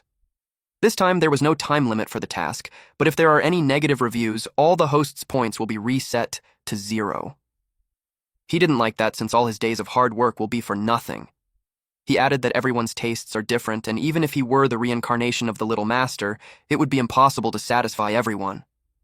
The system told him that the greater the difficulty, the higher the reward. It told him a secret, which is that apart from the stated rewards, there will be unexpected surprises once he completes the task. Xiao Ling didn't fully believe him, though, but he also thought that the fact that there's no time limit was nice. He knew that finding survivors in the apocalypse won't happen in just a day or two, so he might as well take the time to rest. But the system urged him to work diligently and not lazily. Xiaoling argues that the great master named Lu once said that rest is for better work. He turned his attention to the car and commented that it looks nice on the outside, but it made him wonder how it performs. And while subtly glancing at Fei Fei, he stated that his main concern is whether it's durable. If it falls apart like last time, he wouldn't be able to handle it. He called Fei Fei so they could take it out on a spin. The truck sped up. They wondered where the snake went. Joe replied that the direction is correct and there's only one road there. He considered that it slipped into the forest. And then they saw something. Their jaws dropped. They got out of the truck and saw the bones. They inspected it, and since the blood hasn't dried up, it led them to think that it was freshly eaten. They thought they were too late, and the person had already been eaten. Captain Huo disagreed with them, because if it was a human, the thigh bone would be the thickest, but the one they found is even thicker, so it wasn't a human. Joe saw something, so he called the captain. It was the skull of the mutated snake. And they also found bones that belonged to birds. It was all bones, and there was no trace of meat left. They wondered if it was done by other mutated creatures. Just thinking about a creature that would eat such a big mutant snake in such a short time was terrifying. Joe stated that since the bones don't look like they belong to humans, that person couldn't be dead. Captain Ho thought to himself that judging by the scene, there would have been a fierce battle just recently. It's a puzzle to him on how he escaped on his own. He also considered that the deaths of those mutated creatures could be related to him. Meanwhile, the camper van had been driven. Fei Fei looked beautiful inside it. She looked happy, too. And of course, Xiaoling looked handsome while driving it. He expressed that he's living the dream of college students. And only if there's a signal, he would have posted it on social media. He asked Fei Fei if she's enjoying it. She opened the sunroof and stuck her head out. She looked happy and free with her arms spread wide. He told her that there's something even better. Suddenly, they saw zombies in front. They looked creepy, even under the bright sun. Xiaoling recognized those zombies. It was his old acquaintance. He decided to test the car on them. He stepped on the gas. And he sped off. He hit the zombies in front of them. Naturally, those zombies got angry. They chased after him. He instructed the system to temporarily disable the protection function because he wanted to test the car's explosion resistance. The system obeyed him. Feifei enjoyed it even more when he accelerated. He bumped into one of the zombies, and it was thrown in the air. The other zombies tried to scratch the car. It was time for Xiaoling to demonstrate his real skills. He swerved the car and hit several zombies along the way. Feifei continuously enjoyed the ride. Nighttime came and the camper van was still on the road. The bathroom was misty. Xiaoling happily took a bath. He hasn't had such a satisfying bath since the apocalypse began, but now he had unlimited hot water, shampoo, and body wash. He loved his upgraded life. A set of eyes appeared behind him. Xiaoling sensed it and opened the shower curtains. He asked who it was. He waited for some movements. When nothing happened, he yelled, "Come out!" He went back to washing his hair and wondered if he's just paranoid, or is it because a pair of eyes was really watching him? He saw a silhouette. He opened the curtains again while yelling to the person to stop being sneaky. Feifei was surprised. He panicked too, so he immediately put a towel on his waist. She approached him closer and tried to say something, but the only words she formed was, "Abba Abba." Xiaoling told her not to come any closer since he's taking a bath. The system told Xiaoling that Feifei was crazing his body. Xiaoling was surprised to see him, and he called the system a pervert for spying on him while he bathed. The system was offended that he was seen as spying. He corrected him, saying that he's logging in overtime for the sake of his body. He lectured him that if he doesn't want to praise him, he shouldn't falsely accuse him. Feifei looked at his body. It made Xiaoling blush because even if she's a zombie, she's really beautiful. He closed his eyes as his form of consent, but he realized that it's not different from necrophilia, and he thinks it was completely immoral. She opened her teeth and bit him. Xiaoling panicked and thinks that he's been nuclear infected already. But he saw that there was no blood. He realized that the body wash was slippery enough that her teeth didn't bite through the skin. She liked what she did, though. She turned to him with sparkly eyes. Xiaoling ran away while asking the system why Feifei lost control. The system simply replied that she's after his body. The system explained that zombies have an insatiable hunger. They constantly need to eat to fill their void. It prompted him to think about what she had eaten all day, and then all of a sudden, something that perfectly matches her instincts is right in front of her so naturally she would lose control. Xiaoling realized he misunderstood, but he blamed the system for not saying that it meant it in a literal sense. Xiaoling yelled at her to stop chasing him and he'll get her some food. A few moments later, our MC served her different dishes, and she happily ate those meat.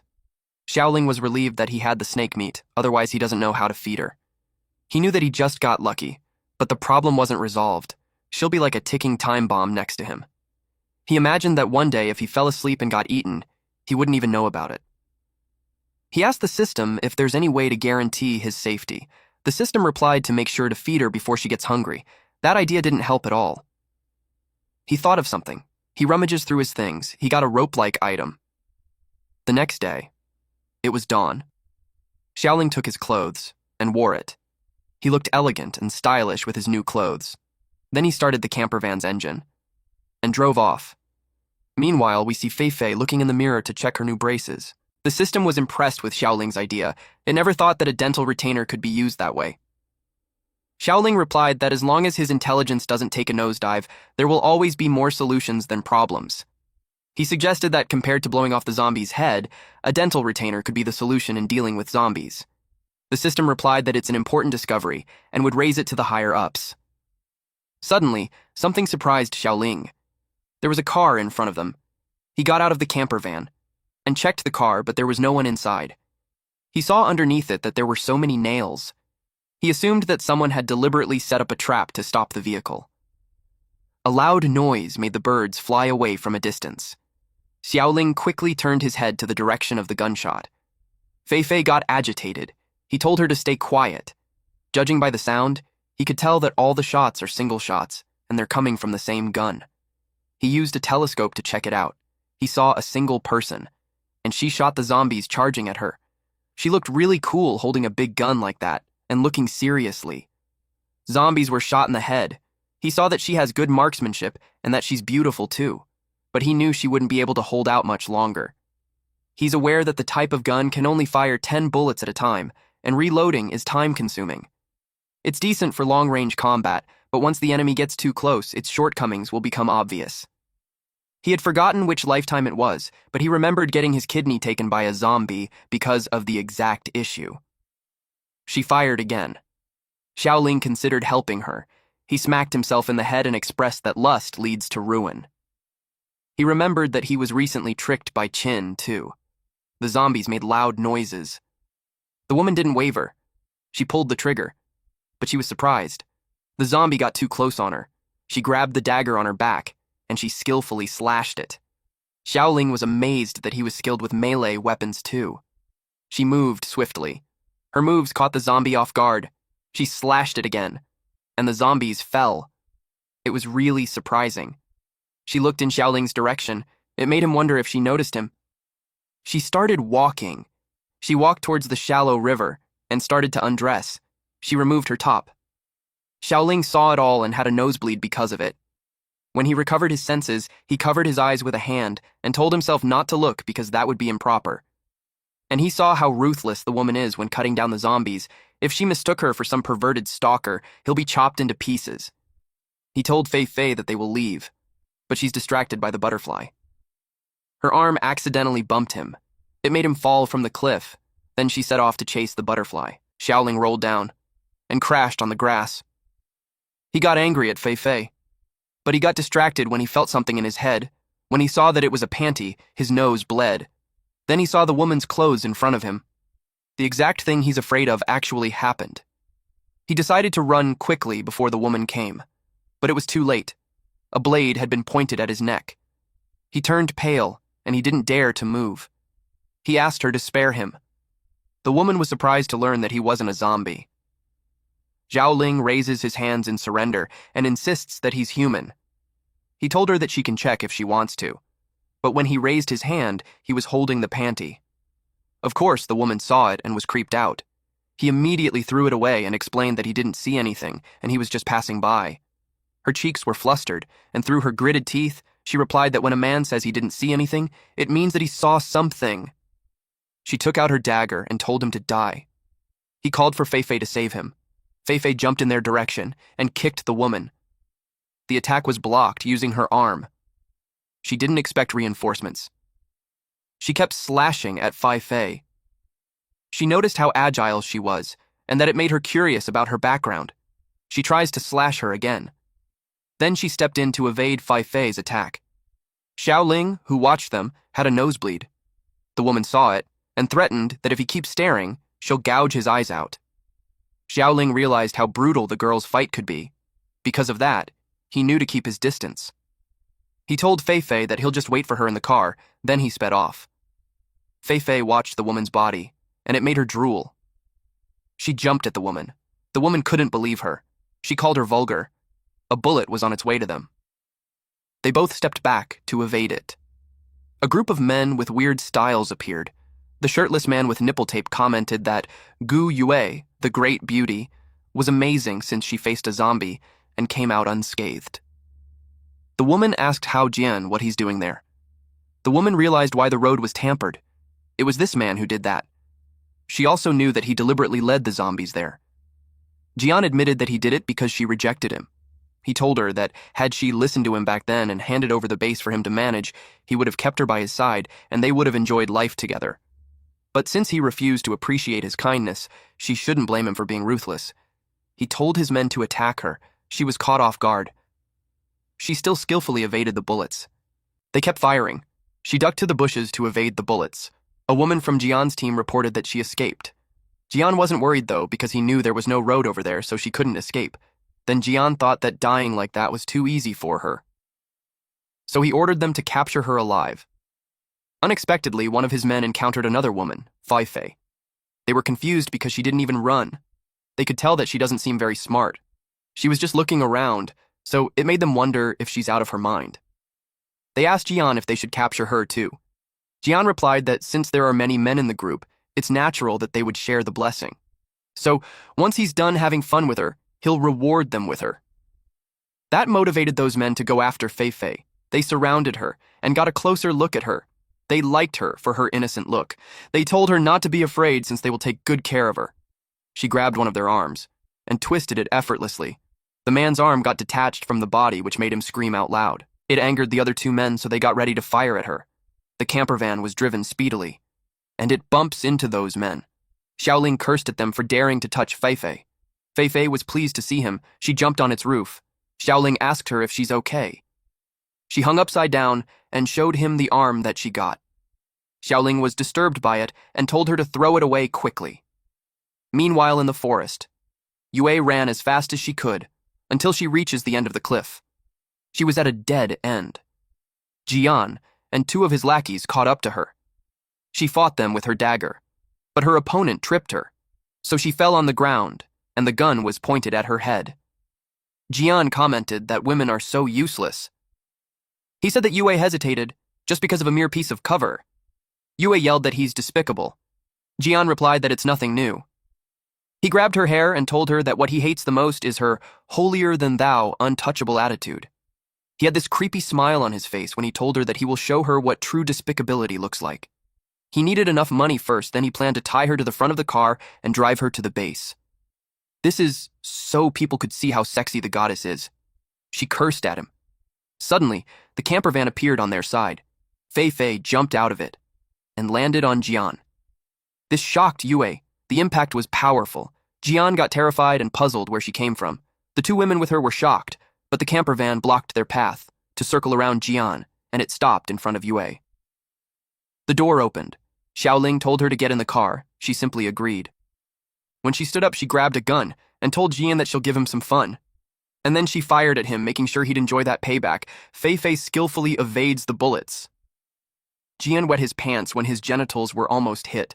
The bullet landed an inch away from it. Yue commented that men are so pathetic for peeing on their pants over something small. Xiaoling told Feifei to get inside the car, too. She jumped and landed in a good pose near the door. Then the camper van sped off. Jian got angry that they messed with him.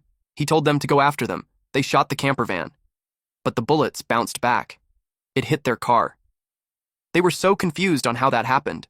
The camper van was back at the highway. While Xiaoling drove, he told Yue that he doesn't have girls' clothes, but the one she changed out of earlier is in the cabinet. Though it's a little torn, but if she doesn't mind, she could wear it. She was okay with it. She took it out of the cabinet and saw that it was really torn. She ripped a part of it, then wore it. She looked good in a crop top with a plunging neckline and denim shorts. Xiaoling was surprised to see her wearing it that way. He knew that with her great body and skimpy clothing, she'd attract trouble. She thanked him for the clothes. Unexpectedly, she pointed a knife at his neck and ordered him to pull over. She noticed that Feifei doesn't care about Xiaoling because she's distracted with some piece of cloth. So she told Xiaoling that if he wanted to scream, he could, but her knife would be faster than him. He turned pale. Deep inside, he wondered if there's no one in the apocalypse who hasn't lost their morals and humanity. He told the system to kick her out of the car. The system replied that he can't do that because he invited her to the car. The security system recognized her as a VIP customer, and tools don't harm VIPs. Frustration washed over his face as he complained about that messed up rule. He said it out loud that it made Yue ask him who he was talking to. He replied that there's no one and encouraged her to calm down, and he'd do anything she says. The car kept going. Xiaoling vowed to himself not to stick his nose in other people's business again. She sat on the passenger seat, still holding the knife against his neck, and asked him why he saved her. He asked if she'd let him go if he answers that it's because he's a good person. She replied that in the apocalypse, the do-gooders should be killed first. He took back what he said. Then he explained that he's an apocalypse chef and she seemed strong, and it looked like she had a lot of crystal cores, so he wanted her to be his customer. She was puzzled by what she heard, but it eventually made sense when she saw the back of the car looked like a kitchen with complete utensils. She shared that the cook of their base died last month from eating poisonous mushrooms. So, if what he said was true, she'd consider taking in both him and the girl. Xiaoling realized that she has a base. Immediately, he asked her how many people were in the base. He wondered if it was 100. She laughed at him and replied that their steel factory is the biggest base within 100 miles, so there are at least 300 people. He was pleased to hear that. He didn't expect to find 100 customers that fast. Even if only a third give positive reviews, he'd still be able to complete the mission with no problem. It led him to think that being a good person paid off, but she was still suspicious. She considered that it was just his cover, and it could be that he just stole the car. Suddenly, her stomach growled. It embarrassed her. Then, she told him that if he cooks first and it tasted good, she'd believe him. Deep inside, he's fascinated how she's obviously hungry, but still wants to save face. Xiaoling was motivated to show what he got. Yu sat on the dining table. Xiaoling checked the menu. And since he's developing a new dish, it means that nothing on the current menu can be used. He saw on the menu the takoyaki and egg waffles, which he had already cooked. He's facing a dilemma because he's just an ordinary college student, and he only knows how to make a few dishes, and he wasn't a genius in the field. He saw something on his peripherals. When he saw the mutant snake, he immediately grabbed the knife, but it was just Feifei wearing the snake head. He was dumbfounded. He recalled that Feifei's pants were recently torn, so he just grabbed a piece of cloth to wrap around her, but it turns out it was the snake's skin. He apologized for forgetting about her, and told her that there's a needle and a thread in the drawer, so he'll fix her clothes for her right away. After a while, Yue had become impatient since it took him a long time to serve food to a hungry customer like her. It confirmed her suspicion that he was a fraud. He walked around. At this time, Xiaoling was sewing. He finally finished sewing the boots. It should be fine for her to wear it now. Feifei tried it by kicking several times and it was fine. Yue commented that she didn't expect that he could sew.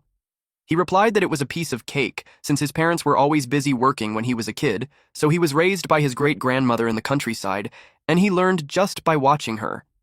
He shared that if his grandmother was alive, she would be over 100 by now, and with her strength, any zombie that ran into her would have been in big trouble. Yue replied that people always say that kids raised by elders are blessed. Learning that he got so many people who cared about him made her kind of jealous. He replied that every time he got into trouble, he was whipped with bamboo shoots as punishment. He asked her if she wanted that as a blessing. She shared that she and her brother were orphans and they grew up in an orphanage and had never seen their parents' faces. So, if she could have that kind of love, she'd want it in a heartbeat. That caught him off guard and made him sad too. But she's done with the sob stories and wanted her food already. Xiaoling got annoyed because she's the one that started the conversation, but he saw that she's just putting up a front, and tears were pooling at the side of her eyes. As his way of showing comfort, he covered her with the snakeskin. It was because she's barely dressed and just came out of a river, which means that she's going to catch a cold. He had decided on what to cook for her. Later on, he served the dish. She asked him if it was porridge, but it didn't really look like it. He told her that it's not porridge because it was a snake stew. That made her pale. Then she thought of what it is. She asked if it was mutant snake meat. She's worried because that was infected and might not be edible. He assured her that as long as the infected parts are removed, mutant snake meat can be eaten. She doubted if it was really safe to eat, but Xiaoling taunted her by asking if she's scared. He took the bowl back and told her that he had proven his skills, but she's too chicken to eat it. Then he called Feifei since it was time to eat. Feifei came running to him while drooling. Yue snatched the bowl back while yelling at him that she's not scared. He tasted it cautiously. Then she proceeded to slurp it. Before she ate it earlier, she gave herself a pep talk, that it was just a mutated snake and she's not afraid of it when it's alive, so there was no reason for her to be scared of it now that it was dead. She doesn't want people to look down on her, so she still ate it. And, to her surprise, the texture was smooth like jelly. It was soft and slippery, savory with a hint of sweetness, and just a light bite, and it bursts in her mouth and her tongue wrapped in silky texture. She compared the sensation of it to bathing in milk. It was pure bliss. Then she noticed that there was something underneath. She could feel it was full of vibrant life, constantly stimulating her body. It was like the water she's bathing on was heating up. And an egg cracked, and several mini mermen that looked like Xiaoling appeared. It made her blush. They clung onto her skin. She could feel them sticking to her. The strange sensation was tingly, stinging, and burning. She could feel her pores being opened. She couldn't take it anymore, so she stood up. Her fantasy was done. But it left her breathless. Xiaoling asked her if she feels warmer now. She noticed that the cold sensation she had earlier was completely gone, and even though she broke a sweat, she didn't feel tired. Instead, she feels that she's full of energy. She couldn't believe that it was snake meat. He told her that snake meat is actually known to be nourishing, and it boosts blood and energy, strengthens muscles and bones, and it also dispels wind and cold, and restores stamina. But the snake meat stew was just a secondary ingredient. The real magic lies in the seasoning. He let Feifei sniff it, and it made her teary eyes. He revealed that it was ginger and ground pepper. Yue seemed confused. He shared that whenever he caught a cold as a kid, his great-grandma would force him to drink a bowl of spicy soup made with pepper, and it always worked better than medicine. So, pepper was the key. Deep inside, Yue was thinking that it was unexpected how the kid knows a lot. He asked her if she now believes him that he's a cook. He gave her the tablet and told her that if she's satisfied, he should give him a good review. The options are from 1 star to 5 stars. She tapped on the screen and gave him the 5 stars. She recognized his skills but warned him that becoming the base's chef wouldn't be easy. He had to cook for hundreds of people, so simply knowing how to make food wasn't enough. She tells him that he passed the first test, and whether they will hire him or not will depend on further evaluation back at the base. Xiaoling realized that getting a job as a chef is like landing an offer from a big tech company. He just gave out a free meal and still got more assessments in return. He sees them as being worse than a capitalist, but he endured it for the mission. The camper van made its way to the base. She told him that it was just up ahead. He saw the tall walls. She told him that it used to be the largest steel factory in the city. The walls are made of cement and reinforced steel, and with great terrain, it was easy to defend and hard to attack. The survivors wandered a long time before settling down on that place. It was no wonder that others wanted to take it from her. It was an ideal shelter. Remembering Jian made her annoyed. She narrated that she only let him stay because she pitied him when he was cornered with zombies and had nowhere to go, but turns out he was such a piece of trash. Not only did he harass her, he constantly spread rumors that she liked him. He even let his buddies in from the outside, trying to take over the base, but luckily, the patrol caught them in time. She really regretted kicking him out because she knew she should have killed him. But she learned her lesson. So, she warned Xiaoling that if he ever dared to act like him. Xiaoling cuts her off mid-sentence and tells her that he would rather like a zombie instead. The car arrived at the entrance. The women guarding the gate pointed the gun at the car and told them to stop. They asked who they were. Yue showed herself through the window with her arms up. They were happy to see her and immediately ordered to open the door. The camper van drove inside. Yue came out of the car, then the women rushed to her. They asked why she changed cars because they weren't able to recognize her at first, and they also asked what happened to her clothes. They pointed a gun at Xiao Ling and asked if he had done that to her. He yelled at them not to mess around and shared that if it weren't for him, she wouldn't even have that piece of clothing. Yue covered his mouth and told him to shut up. She explained that it wasn't him and that she was ambushed by Jian's group on the way back. Although she managed to shake them off, she couldn't bring the car or supplies. They hated that bastard and stated that if she hadn't saved his life back then, he would have been zombie food already. They called him an ungrateful traitor, and if they ever see him again, they will surely kill him. Then the woman asked who she was with. She introduced them as the new cooks that she recruited. They were eating biscuits every day, and she felt bad for making everyone suffer. She promised to improve their meals and have something hot. She remembered that they had caught a wild boar before, but ever since the last cook died, no one knew how to prepare it, so it was just sitting in storage. She looked for old Liu so he could bring out the meat. She instructed Xiaoling to cook a few hearty dishes so they could see what he's capable of. He complained that she's already making him work without even letting him have a sip of water. She called him ruthless. The women informed Yue that old Liu was called by Brother Cheng. She asked if it was Gu Cheng. Meanwhile, inside a building, someone threw food away. The rich-looking pretty woman complained about that piece of meat that stinks. She refused to eat it. The guy approached her and told her not to be mad. He assured not to give her something like that anymore. Some men got mad at old Liu because Brother Cheng instructed him to bring the most nutritious food, and they gave him garbage. He replied that it wasn't garbage, but boar meat, and it was actually very nutritious. Cheng thinks he was deceived, though. He stormed off to go find some good food himself. Liu called out to him and told him not to make things hard for him. He informed him that the warehouse is a restricted area in the base, and without Yue's permission, no one else can just go in. Some men yelled at him for saying that Cheng was Yue's sister, so he should be allowed to go inside. They think Liu was just the key holder and he didn't have real authority. Cheng stated that his words were also his sister's words, so he should let him in or he'll regret it. Someone arrived and asked him what he's doing. It was Yue with the two women, and Xiaoling and Feifei were far behind them. Cheng saw his sister. He's happy that she's back. Yue was stern, though, and she pointed out that he hadn't answered her. She knew that they should be scavenging for supplies, and yet he's back at the base. She also asked why he's trying to access the warehouse. He lied that something unexpected happened, so he came back early. Then he shared that he told Liu to open the warehouse to get food, and he tried to feed him garbage. He claims that he doesn't respect her at all. Liu tried to explain that it wasn't true. Yui showed her hand to make him stop. She saw the meat on the ground, and with a stern gaze, she told Chung to pick it up.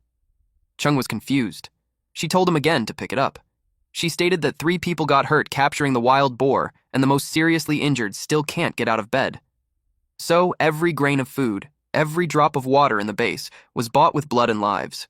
She asked him who gave him the right to waste it. The 2 men with him felt ashamed. Chung was speechless. Xiaoling had observed that when Yue gets serious, she really has the presence of a leader. It was so different from how she looked when she was streaking before. Then he noticed that her little brother was far different from her. Hong admits that it was her fault. She told Yue not to blame Chung and the others. Yue glared at her, which scared her, so she hid behind Chung and cried. Yue asked who she was. She called Chung for help, so he covered for her, saying that she's timid, so Yue better not scare her. Deep inside, Yue was puzzled because she had done nothing. She asked him if that girl was the emergency that made them come back early. He explained that her name is Yin Hong, and they found her while they were scavenging for supplies. He found her hiding alone in an already empty supermarket surrounded by zombies outside. And by the time they rescued her, she hadn't eaten in days. He finds her so pitiful, so he couldn't just leave her, so he brought her back. That struck Xiaoling. He saw it as a good chance because she will most likely give good reviews without much difficulty. There was a saying that when a person is hungry, sugar tastes like honey, and when they're full, sugar tastes bland. Yue reminded him of the rules of the base. She couldn't believe that he just brought back someone with an unknown background. He argued that Hong is not someone with an unknown background. He shared that her dad was the richest man in the city, and her mom was a famous pianist, so it makes her a real, proper rich girl. He stated he understands that what happened with Jian was traumatizing, but he claimed that Hong was different. He described her as the kindest and purest girl he ever met, and he couldn't just leave her to die. Yue clicked her tongue. The woman with Yue couldn't believe he said that when taking in Jian wasn't even Yue's decision. She said that the bastard fooled everyone with his acting. The short-haired woman added that not because Jian was a bad guy, it doesn't automatically make Hong a good person. They know that being pure and kind isn't something they can wear on their face. The men with Chung replied that they shouldn't judge a noble soul with a pretty heart. They empathized that Hong was a rich girl stuck in the apocalypse, and it's already miserable enough. They told the women to show some empathy. They replied that just because she's rich, it doesn't mean that she's good. They told him the phrase that the rich are unkind. They pointed out that the guys must have been blinded by her looks and they weren't listening to Yue anymore. Xiaoling was confused as to why they're yelling, but nevertheless, he was fine with it because the more they fight, the hungrier they get, and that just brings them closer to completing the task. He cheered for them to keep arguing. Chung got annoyed with them. He brought up that he doesn't recognize those 2. Yue explained that they were chefs that she recruited from the outside. He argues that they won't let him keep Hong, and yet she also brought a random person back. He called her a hypocrite. He also pointed out how they don't look like chefs, which led him to think that they are liars like Jian. He wanted to throw them out. His men approached Xiaoling, but Fei Fei punched them. When they were on the ground, lying face down, she twisted their arms. Xiaoling told her to let them go. He couldn't believe that she would treat the customers so violently. He whispered to her that if she's going to hit them, she should hit their legs because they might not be able to eat if their hands got broken. After that, Xiaoling apologized that his staff was short-tempered. As compensation, they will get a free side dish on the house, and he encouraged them to leave a 5-star review. Those men thought he was crazy to ask that after beating them up. Hong noticed something. Chung pulled out a gun. He claimed that since they fought back, they are clearly up to no good. Yue told him to stop it, but he still fired the gun. The bullet went straight to Xiaoling. Everyone was surprised. Xiaoling fell and laid there on the ground. Fei Fei turned pale. When she saw him in that state, it made her lose control. In a blink of an eye, she was gone. Then she appeared near Chung and kicked his hand. Chung was caught off guard. She grabbed him and hit him left and right. Chung begged her to stop hitting. Fei Fei opened her mouth wide, then bit him. Chung was surprised. He told the women if they're blind. He's already getting beaten up and they just stood there. He ordered them to kill her, but the women didn't pay attention to him. They just stared at him. Hong asked Chung's friends to help him, but they refused since they knew they're no match for her. Hong called them useless. Fei Fei continued biting him. Chung asked for his sister's help since he's being bitten to death. But his sister walked out on him. He begged her not to leave. She crouched down beside Xiaoling. When she saw him, his eyes were open, so she tries to close it. She apologized to him. Had she known that this would happen, she wouldn't have brought him back. She didn't think it would get him killed. He laid there with his eyes closed. Then suddenly, he opened his eyes. And then he rose. Yue was so surprised. He stretched his neck nonchalantly, while all the people around him were shocked. Fei Fei was happy to see him. She ran towards him and hugged him. He called him a silly girl and told her that her boss wasn't easy to kill. Then he glared at Chung. Chung wondered how he's still alive. Xiaoling grabbed him. He raised his fist angrily at this bastard who just opened fire without warning. If he hadn't reacted quickly, his handsome face would have been ruined a minute ago. Chung pulled the trigger. Xiaoling asked the system to use the show-off skill card. Super speed boost was activated. He saw the bullet coming towards him and evaded it. He was amused with the sensation of having that kind of extreme agility. He stated that it was like everything around him was in slow motion. He can clearly predict everyone's next move, like an Olympic champion racing against elderly. He felt good showing off. But the system spoiled the fun when it reminded him that the show-off skill card had used up 3.38 seconds, and the remaining time was 2 minutes and 56.62 seconds. He couldn't believe that they were counting down to decimals. He called it stingier than death. Yue asked him if he's really okay. He replied that his body was fine, but his spirit took a serious hit. He stated that he hasn't gotten paid yet, and he already took a metal peanut to the face. It makes him want to reconsider staying there. Chung insists that they couldn't let him stay. He yelled that they are suspicious people. He was certain that he shot him, so he's puzzled as to why he's fine. Then he called Fei Fei weird, too. Because she has a face as pale as a corpse, and she doesn't talk, plus she bites. These led him to conclude that those two are not normal. Yue thought of something. Xiaoling anticipated what she would say. The two women also had something in mind. Xiaoling was worried that they found out the truth about Fei Fei. Yue and the two women thought he was a psychic. And there's him worrying that they knew she was a zombie. When he heard them, he was bamboozled. The blue-haired woman approached him because she wanted to confirm if he's an ability user. She asked how he managed to take a neutron shell head-on without a scratch. They were glad that their base now has an ability user. Yue expressed that she would have never guessed. She admits that he hid it well. Yue thought that he'd be exposed. It was a good thing that they were all fixated on those so-called geniuses. They asked him what his power was, fire, water, or metal. Yue stepped in and told him that if he doesn't want to say it, it's fine. They have plenty of time and they will find out sooner or later. Hong watched them carefully, though. Chung couldn't believe that he's an ability user, especially when he knew he was a cook. He had never seen an ability user working as a chef. Xiaoling replied that becoming the chosen one is his destiny, but he was born loving to cook. Chung couldn't believe how annoying he was. One of his lackeys commented that he suspected it because there's no woman who could fight well. So, counting Chung, their base now has 3 ability users. Xiaoling asked Chung if he's an ability user too. He teased him, asking what kind of power gets him beaten up by Fei Fei like that. Chung yelled that it's not his business. Yue explained that Chung was an ability user, but he hasn't awakened yet. That confused Xiaoling. She explained that before awakening, ability users show all sorts of signs like high fever, hallucinations, strange markings on the body, and such people are called seeds. Chung assured Hong that he'll awaken soon since his fevers keep coming more often. He vowed that when he awakens, he won't let Xiaoling keep getting cocky. Hong replied that she believes that he's the strongest. Fei Fei disagrees by growling and showing her teeth.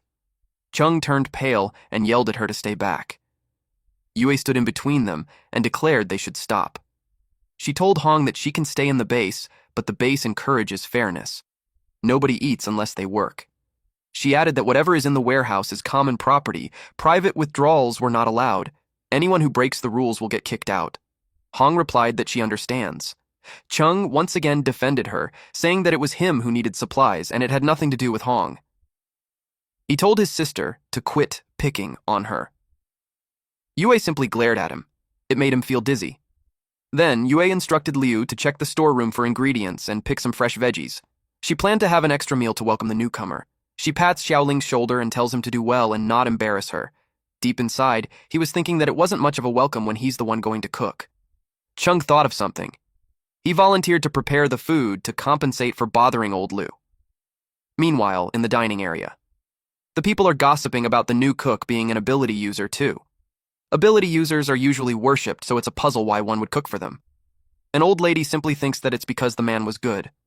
One of them expressed that since the last cook died, they had been eating crackers, and he's sick of it. They were excited to eat a meal made by an ability user. In the kitchen. They checked the ingredients, and there were only rotten leaves, spoiled eggs, and sprouting potatoes. Xiaoling looked disappointed and asked Yue if she wanted 8 dishes and 3 soups with that. Yue asked Cheng what was going on. Cheng simply replied that it was because 2 days of rain flooded the fields. The warehouse only had rice and flour, and the eggs were already hard to find. His lackeys added that the kitchen was out of seasonings.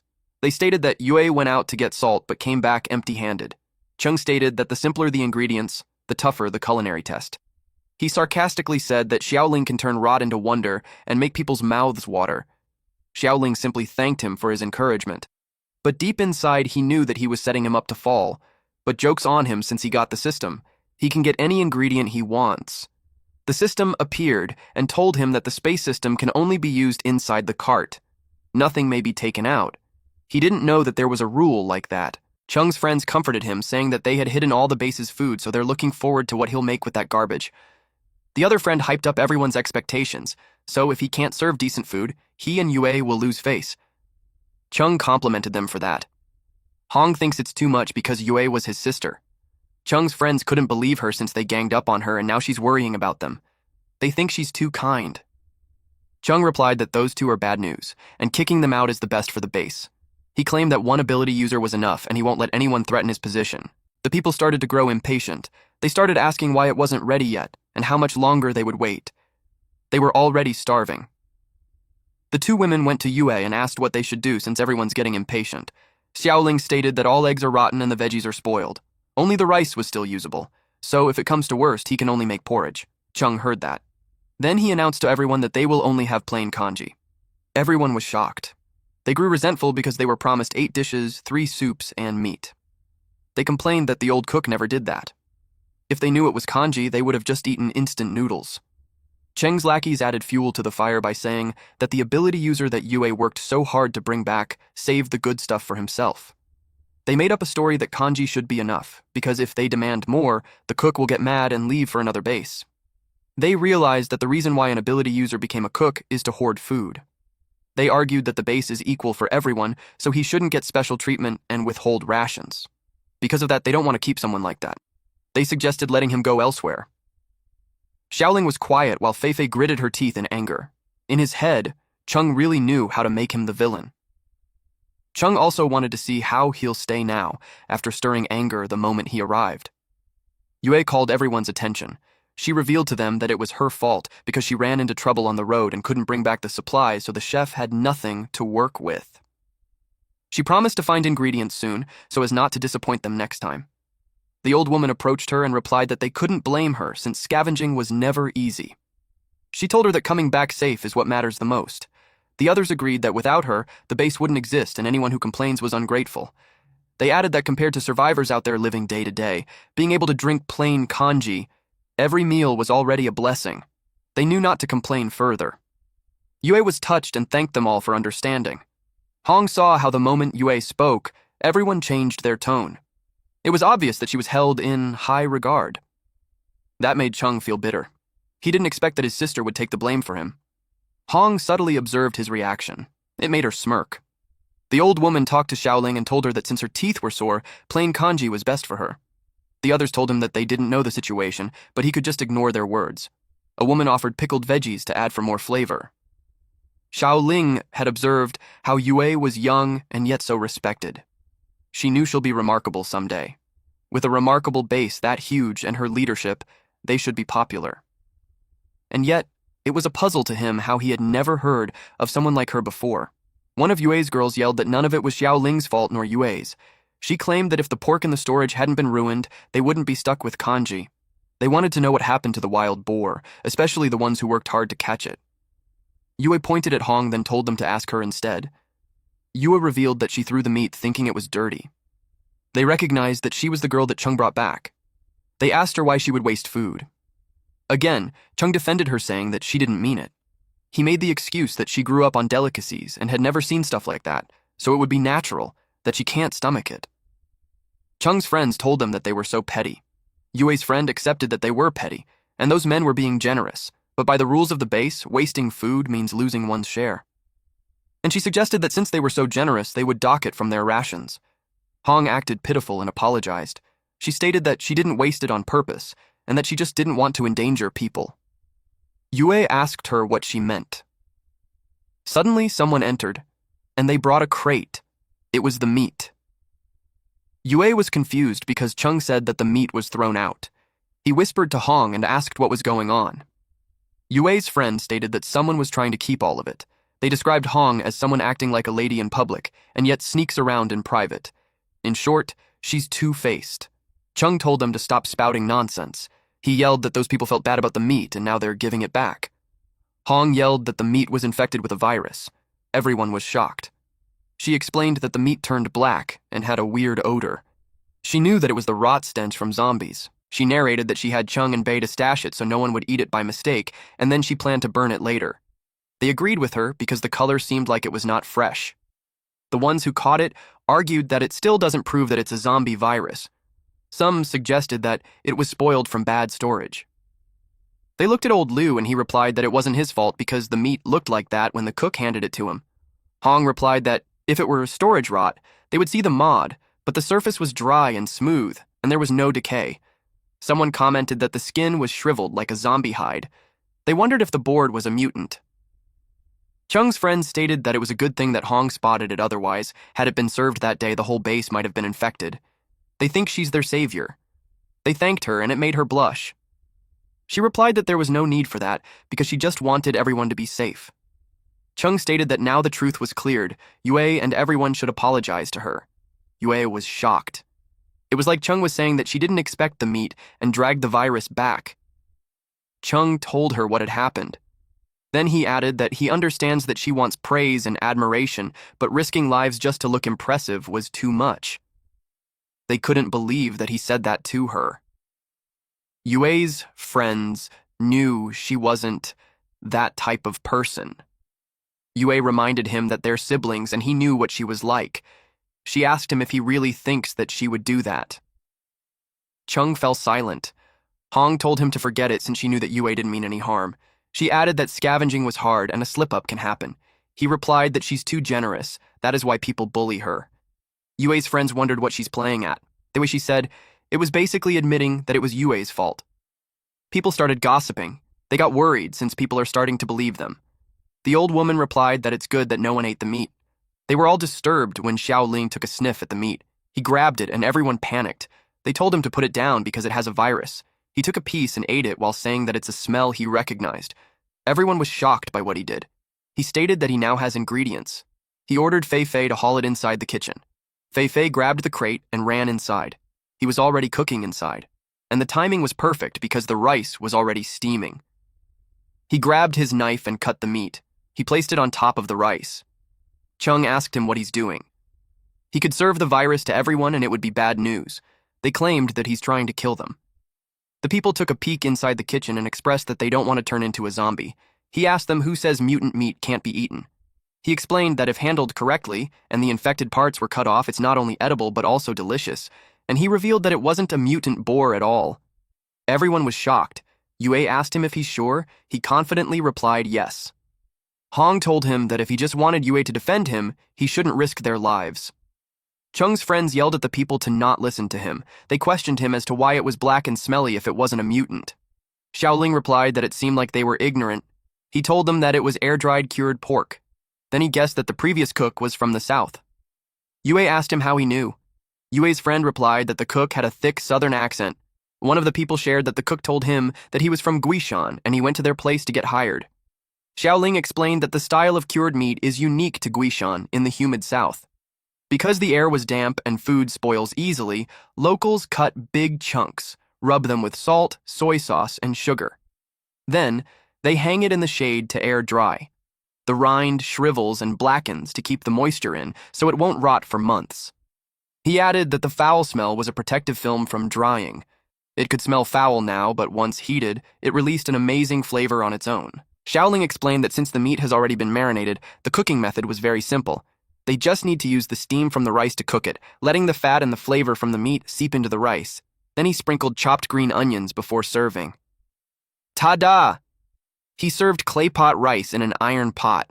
They were all shocked to see that. Now the meat was pink and it was tempting. The smell was amazing too. Chung told them not to listen to him. He told them that the old chef was dead and no one can prove that the meat was cured. Hong was about to cry as she stated to Yue that they had forgiven her, and yet she's still making the chef make up lies and increasing her sin. Xiaoling told them that whether it's cured meat or virus-infected meat, they would only know after they took a bite. He shoved the meat in Hong's mouth. Chung was shocked and worried. Hong covered her face. Everyone was surprised. She tried to spit it out. Xiao Ling told her not to waste food, so Fei Fei rushed towards her and held her mouth shut. Fei Fei assisted her to chew it, and the delicious taste hits her. Her eyes widened, because the meat was firm and she could feel every fiber. The salt scrapes the flesh in her mouth, which gives a thrill to her. Then, the soft, glutinous rice was soaked in meat juice, gushing like a lubricant, rubbing and clashing inside the mouth. She described it as running through a primeval forest. Her experience felt so wild. She fell on her knees and was out of breath. Chung asked if she was okay. Chung's friends asked her if it was awful. She admitted to herself that the meat was sinfully delicious. Xiaoling looked smug. Aside from her face being a little red, she seemed fine. Some people even noticed that she looked healthier than before. They knew that it's now how it would be if it was infected. The old woman once again approached Yue and admitted that she was foolish. She nearly believed something was wrong with the meat. She asked that Yue doesn't take it to heart. She told her not to say that, because the misunderstanding has been cleared. The people again changed their attitude. One person expressed that she knew Yue won't bring back something bad. The other guy shared that his brother got hurt trying to catch the boar, and if it really has virus, his brother would have shown symptoms already. Xiaoling told them that since everything has been settled, they should eat, and if they enjoyed it, he told them to give a 5-star review. Everyone grabbed their plates. The man who took a bite first had an intense reaction. He claimed that it was so good, just one bite and the meaty aroma explodes. He claimed that it was a feast for the taste buds. The others ate too and commented that the rice was both fragrant and sticky and perfectly soaked in meat juices. It was so delicious that they were so satisfied with every bite. Some even shed happy tears because they were now able to eat meat. Yue's friend questioned what kind of rich young lady doesn't even recognize cured meat. She was suspicious that she was just faking being a billionaire. The people sided with them. They commented that Hong and the others were so ignorant of themselves. They didn't like that young people spoke without thinking, and if it weren't for the chef, Yue would have been falsely accused. Yue's friend brought up that they should apologize. The people agreed. Chung and his friends were put on the spot. Hong saw their stern gazes. It made her teary-eyed. She yelled that they were too much, then she walked out. Chung called out to her. Then he claimed that Xiaoling tampered with the meat. Xiaoling replied that he's a cook, not a scapegoat. Chung challenged him to a one-on-one fight, and he didn't want anyone to help, especially Fei Fei. Xiaoling knew that he was just scared of Fei Fei, so he picked an easy target. He was really a coward. The system congratulated him because he obtained a rare ingredient and unlocked a new skill, culinary massage. He didn't know that there was such a thing. He had no idea what culinary massage was. Unexpectedly, someone grabbed his arm.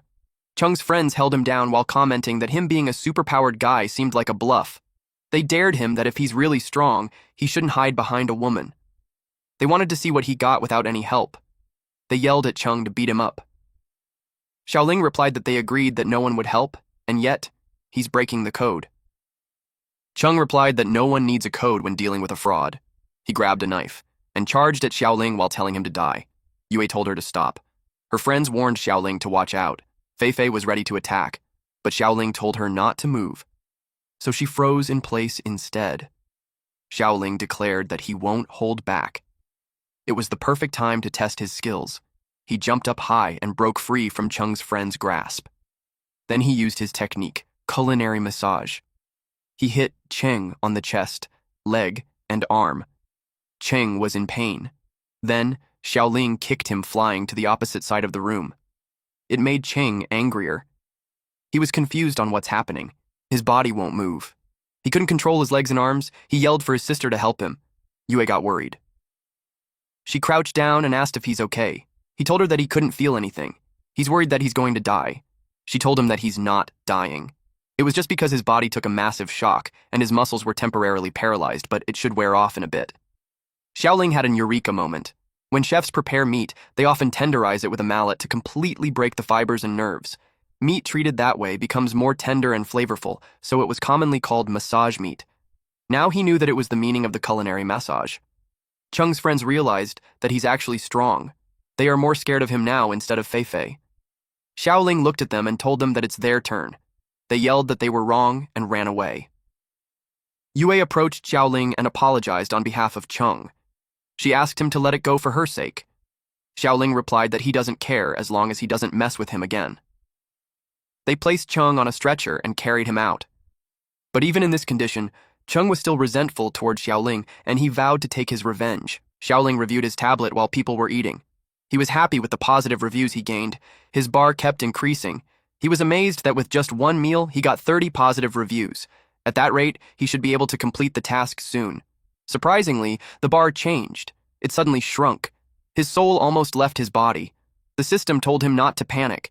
The system had found that someone gave a 0-point negative review, and according to the rules of the system, if the host receives a negative review, it cancels out half of the day's positive reviews. If he accumulates 3 negative reviews, the system will punish him by resetting his points to 0. He was surprised to hear that. He thinks that it was such a brutal role. He realized that if someone leaves a malicious review, he would never complete the task. He yelled, "Who was it?" At nighttime, someone gave him a negative review. It was this bitch, Hong. And she kept doing it. She was angry since she was the one who always toyed with men, not the other way around. She remembered the taste of what she had eaten. Just thinking about it makes her body go weak. She was infuriated. Someone crawled towards her and called her master. These were 2 men. They were Cheng's friends, and they acted like dogs wanting to be pets.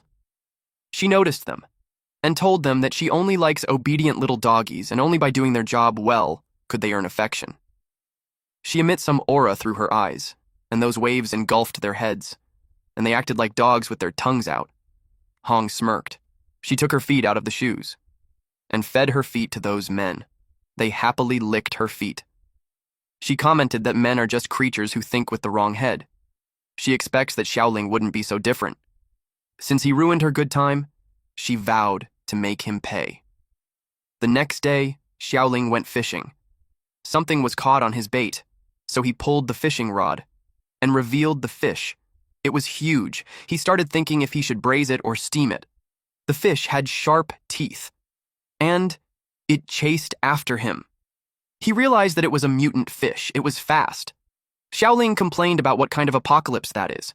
He questioned how anyone would survive. He could understand mutation, but when it turns to a cross species, it was too much. He hurried to his camper van and grabbed the door, but it won't open. Our MC then panikedly yelled for Fei-Fei's name to open it. The system suddenly appeared. The system informed him that he had received 3 negative reviews. His points were reset, and his host qualification has been revoked. The punishment for him is termination. And just like that, the camper van vanished. He pointed at the sky and yelled, "Jerk! That was too much!" The fish had bumped into him, and his face was slapped by its tail. He couldn't breathe because it was too heavy. Suddenly, he jerked his eyes open. The dream scared him to death. He saw Fei-Fei sleeping peacefully on top of his chest. He immediately jumped out of bed. He scolded her since he had told her several times already that her bed was downstairs. He threatened to take her snacks if she didn't follow. He heard a noise outside. He was surprised that there's already someone that early. He opened his window to check, and he saw someone loading up the car. Yue's friend placed a bag in the trunk, while Yue prepares her gun. He was puzzled on what's happening. He came out and greeted them. They warmly greeted him too. Yue noticed his dark circles. She asked if he didn't sleep well. He had nightmares all night, that's why he had that. He asked them if they're heading out. Yue stated that Hong said her father stored a lot of food supplies at the foot of Wanda Mountain. There were even daily necessities, food, and even weapons, so they were going to drive there to retrieve them. Hong uttered that supplies are more valuable than lives in the apocalypse. Chung commented that she's so kind to share them with everyone. She narrated that at the beginning of the apocalypse, her dad stockpiled supplies all over the place, but sadly, he never got to use them. Then she admitted that because of her mistake yesterday, the base nearly lost some important food, so she wanted to offer those supplies as compensation to make up for it. Chung's friends told her that it wasn't her fault. They defended that it's not like she did that on purpose.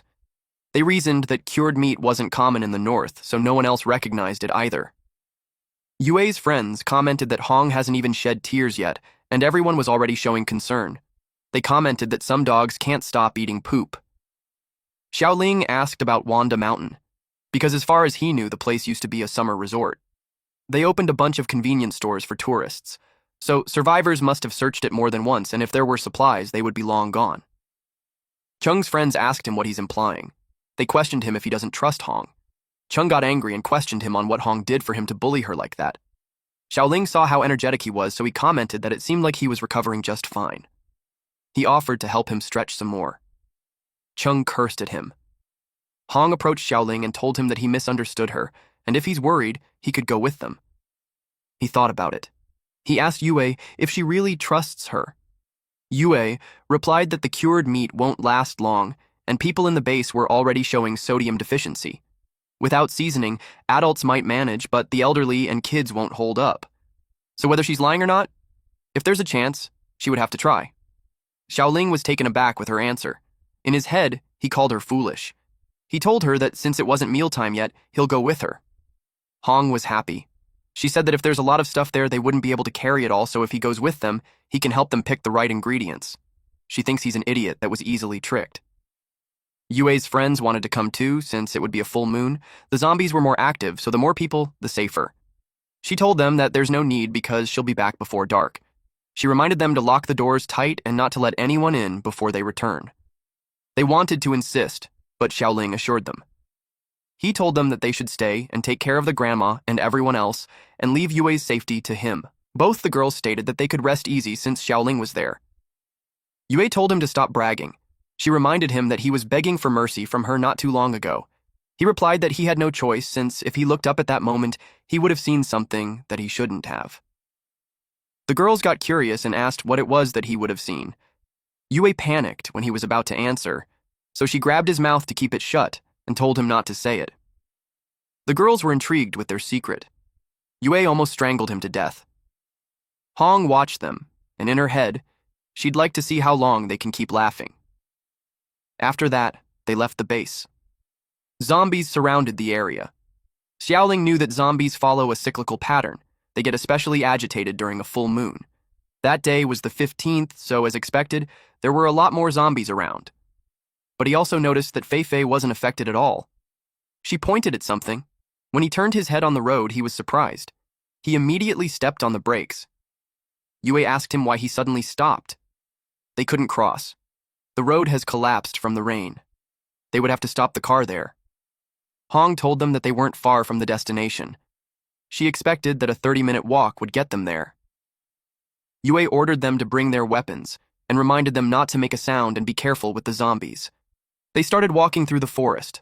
Hong was unfazed, while the others remained vigilant. A bee flew, and it landed on Hong's cheek, which led her to scream out loud. Yue shushed her because she'll attract the zombies. She yelled that something bit her. Yue simply swats the bee away. The bee fell on the ground. She asked her what's there to be scared of, but everyone else turned pale upon seeing her swatted away. Hong apologized and reasoned that she was really scared. Chung told Yue not to be mad at Hong because there's no girl who would be afraid of bugs. She replied that she's a girl too, and yet she's not scared. Chung's friends replied that she's different. They told her that she's tougher than most guys, so of course she won't be scared. Chung shared that his sister has always been a tomboy. She grew up with buzz cuts, shorts, to the point that everyone thought she was a boy.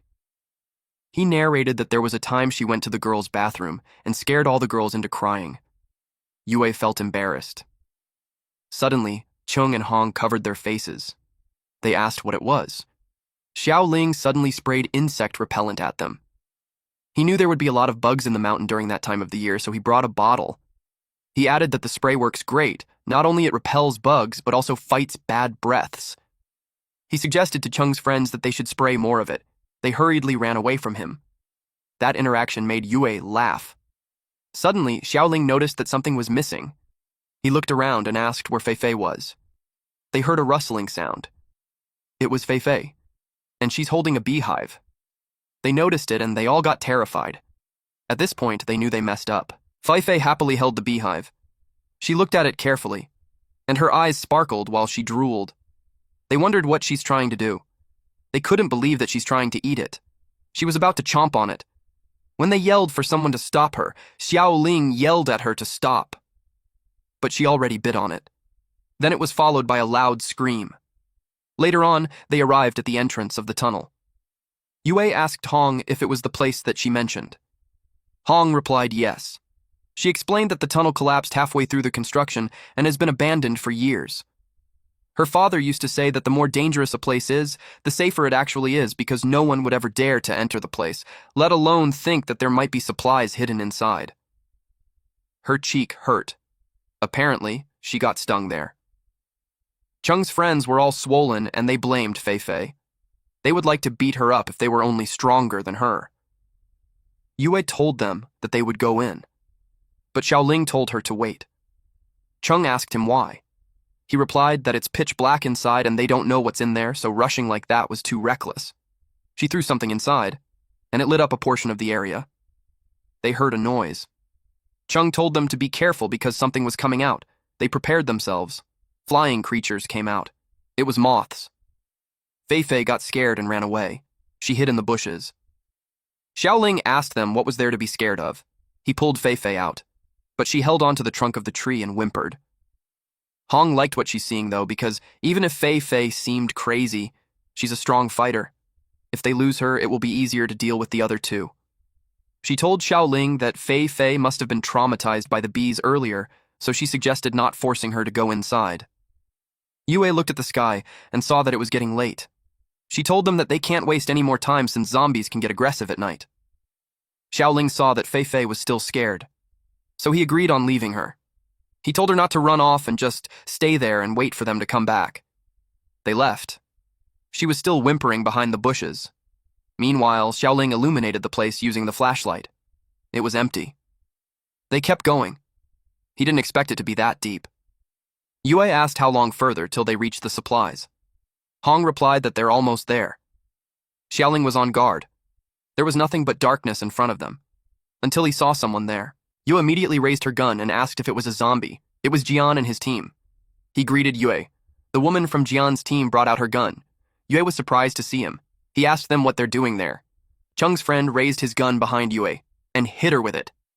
She fell on the ground, then someone kicked her gun away from her. Chung's friends, Nan and Bei, held her down. She asked them what they were doing. They yelled at Xiaoling not to move. Yue panicked upon realizing that it was a sneak attack, and she let her guard down. Hong stated that Xiaoling is an ability user, while Yue was just an ordinary person, and if he doesn't want her to get hurt, he should not make any move. Yue saw that Chung was part of it too. Xiaoling was starting to get annoyed at Hong. He threatened her to let her go, but he got distracted when he heard a noise coming from above. Suddenly, a cage had fallen, trapping him inside.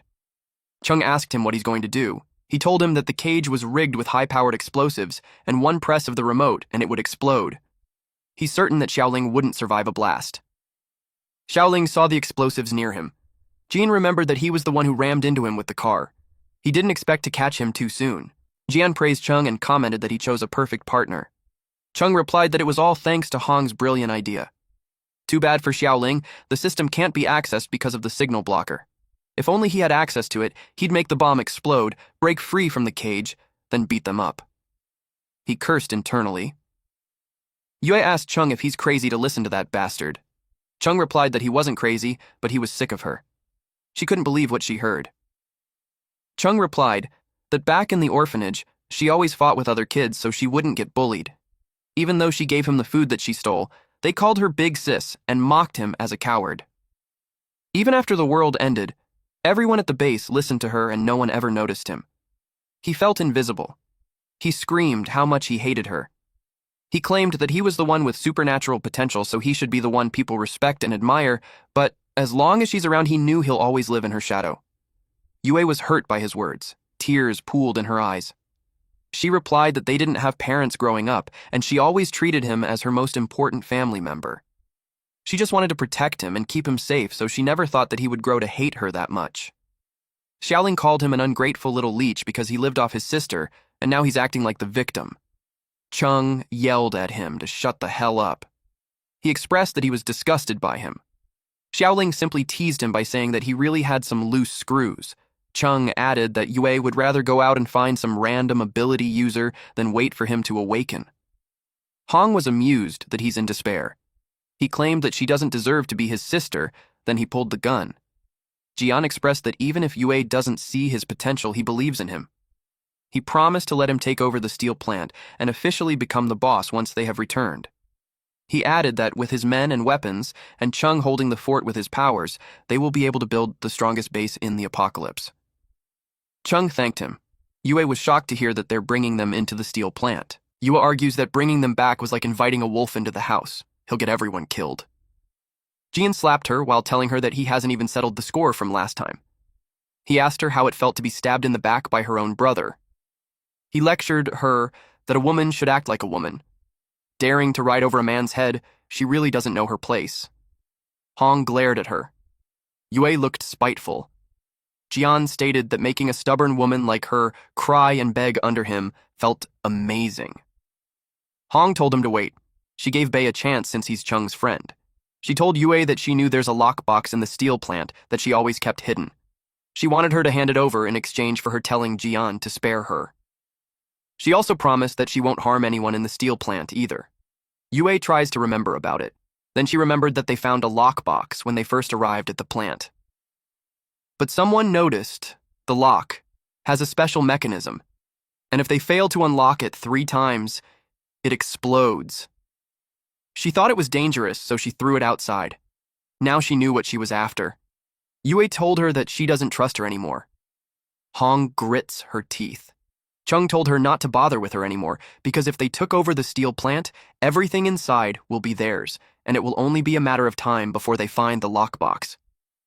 Deep inside, Hong thought of him as an idiot. She already searched the plant thoroughly, and if it was there was no need for her to trick Yue. Yue, despite being tricked by Hong, still gave her advice. She told her that in the apocalypse, women like her who cling to men like parasitic vines, once discarded, end up miserable. She questioned if men who can betray their own sister were really worth trusting. Hong was taken aback. Chung insists that his feelings for Hong were real. He warned her not to plant distrust among them. Yue watched her expression. She whispered in Yue's ear that she's not a parasitic vine. She added that men are just tools for her, and the one who's truly pitiful was her. Because, on the outside, she's tough, but she's actually soft-hearted. She gave everything for her brother and her base, but she can't see their selfishness and greed. And just a hint of dissatisfaction and they'll turn on her, treating her like the enemy. Hong also knew she liked Xiaoling. Yue blushed. Hong told her that with just a snap of her finger, Xiaoling would kneel at her feet. She told her that everything she cares about, everything she loves, will all end up hers. Yue refused to believe it. She thought that not everyone would betray their conscience for personal gain. Hong suggested that they make a bet. If she loses, she would hand over the lockbox. Chung looked worried as he asked her what she's trying to do. Xiaoling was confused when Hong stopped in front of him. She told him that the meat he cooked before was unforgettable, and she hoped that she could taste it again. Xiaoling was surprised, since he thought she didn't like it.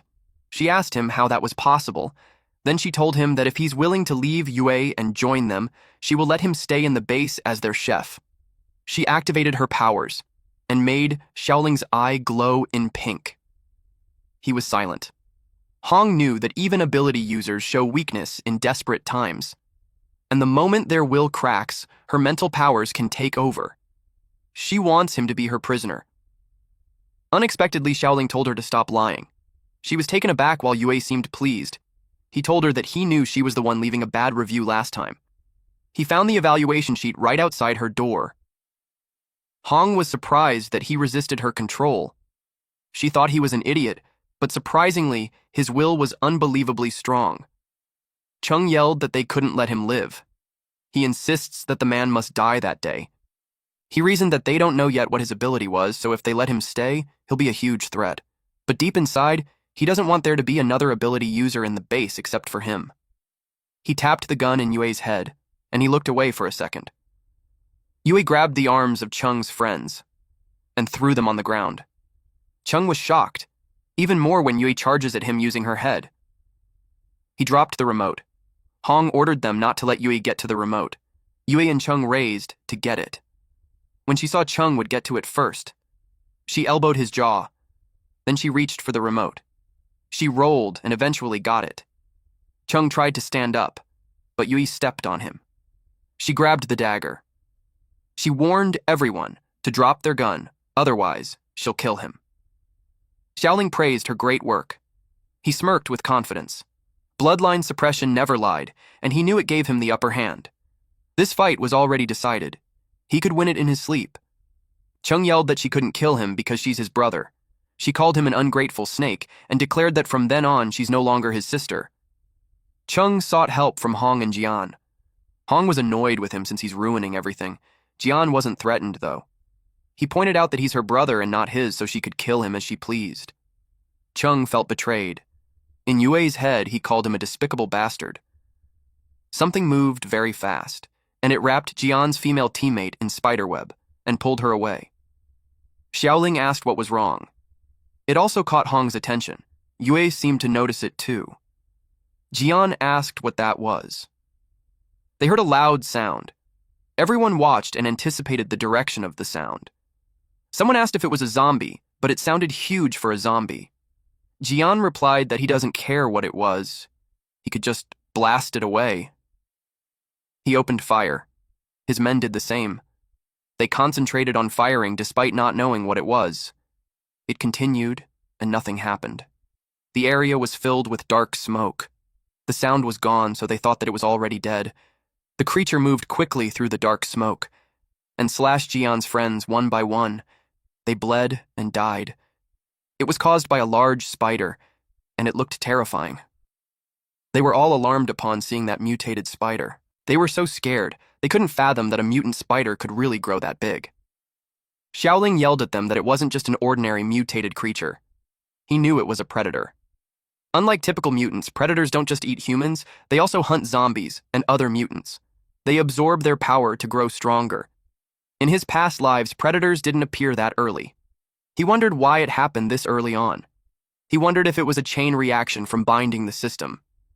It ate the woman that it took earlier. She weakly sought help. But the spider bit on her powerfully and made her blood splattered all over. The blood splashed to the living. It terrified them. Jian told them to run. Chung was alarmed. He glanced at his sister. Then he pushed her while yelling at her to die. She rolled away and landed near the predator. She turned pale, and she just closed her eyes because she knew she couldn't escape. Xiaoling used his show-off card, and with his strength he grabbed the bars of the cage. Super strength was granted to him, and he broke the cage with his bare hands. He ran as fast as he could, then he grabbed Yue. Then he saw the others running away. The spider lets out its web and wrapped it one by one to the people who were running away. Then the spider pulled them. Meanwhile, Jian and Chung were close to the exit. They could already see the light from the end of the tunnel. But the spider web was thrown on their way, and it blocked the entrance. Jian knew they fucked up. They glanced behind them and saw that the monster was chasing them. Chung asked if there's another exit because they wouldn't be able to escape because of the blocked entrance. Hong pointed at a drainage that leads outside. But someone had to hold off the spider. No one was willing because that's technically suicide. Hong turned to Bei and Nan. They reasoned that they treated her well, so she shouldn't make them go. She replied, "Of course," then suggested that they were willing to give up their lives for her. Her powers were activated, and it affected those men. They stated that they will do anything for her, and they walked towards the spider. They faced it and raised their arms up. The spider released its web and dragged them away and ate them. Blood dripped from its mouth. Jean pulled open the drainage. They hurried and went. Chung saw something on the side. It was the explosives left behind during the tunnel construction. He stated that Yue was heartless and she shouldn't blame him for being ruthless. He fired at the explosives. He wanted those two to die with the monster. The explosives were lit up. The monster saw him. He entered the drainage and ran. The explosives were left lit. Then it exploded. It was a huge explosion, so loud that it spooked Fei Fei outside. Then she realized something. She looked at the tunnel and saw it burning inside. It continued to emit black smoke. She frantically paced around. She wanted to go in, but she's scared that there were moths. She shook her head and remembered the fun times with Xiaoling. She liked it when he threw chips at her. She made up her mind, and she charges inside. The inside was burning. Xiaoling gained consciousness, but his head was buzzing. He wondered what happened. Then he realized he couldn't move his body. It was because he was stuck on the spider web. It was so sticky. But just a mere spider web won't stop him. He pulled his arms and removed his clothing. He was able to break free. He noticed how there's so many spider webs there. He saw one person wrapped in a web. He assumed that it was Jian's subordinates that were taken away earlier. They were wrapped like a mummy. He assumed that the mutated beast sees those people as reserve food, but the spiderwebs cushioned the explosion's impact. Then he saw Yue. He immediately ran to her to ask if she's okay, but she was unconscious. There was something burning near them. The fire was starting to get thin. If that continues, the tunnel will soon run out of oxygen, so they must quickly get out. He grabbed the dagger and slashed away, but it couldn't cut through the web. It was so tough. Then he saw something, and it gave him an idea. He sticks the explosives on the web, and he and Yue hid behind a boulder. Then he pressed the button, which caused the explosive to explode. Then it burned the spiderwebs. His plan was a success. It opened a path, but he heard a sound. The cocoons were shattering. It revealed the humans inside. And they fell. One by one, they fell on the ground. Those people stood up. They had weird purple blobs on their body. They staggered as they walked. Xiaoling wondered if they were truly alive. But he knew that they must have been infected by the virus through the cocoons, so they turned into zombies, and they started attacking. Xiaoling got out behind the boulder and faced them. He broke their arms and twisted their legs. He turned them into a ball. He was all done. But the zombies' foot and fingers reached the ground, and they started rolling the shit out of them.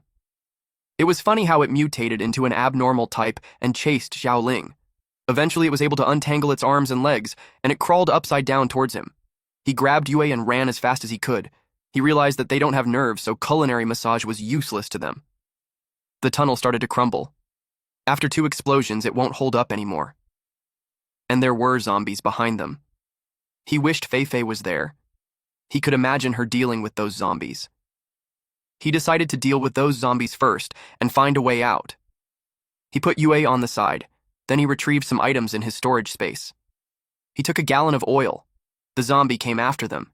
He splashed the oil on the zombie, and it slipped and rolled towards the wall. Those zombies ended up on top of each other. Then Xiaoling kicked the crumbling ceiling, and the debris started falling, and it buried those zombies. He commented that he even prepared their graves, which makes him a really good person. But to his surprise, it was collapsing really fast. A silhouette appeared, and Fei Fei landed on top of him. Fei Fei shook the dust off. Xiaoling was alarmed since he didn't know who ambushed him, but it was just Fei Fei. It was already dusk.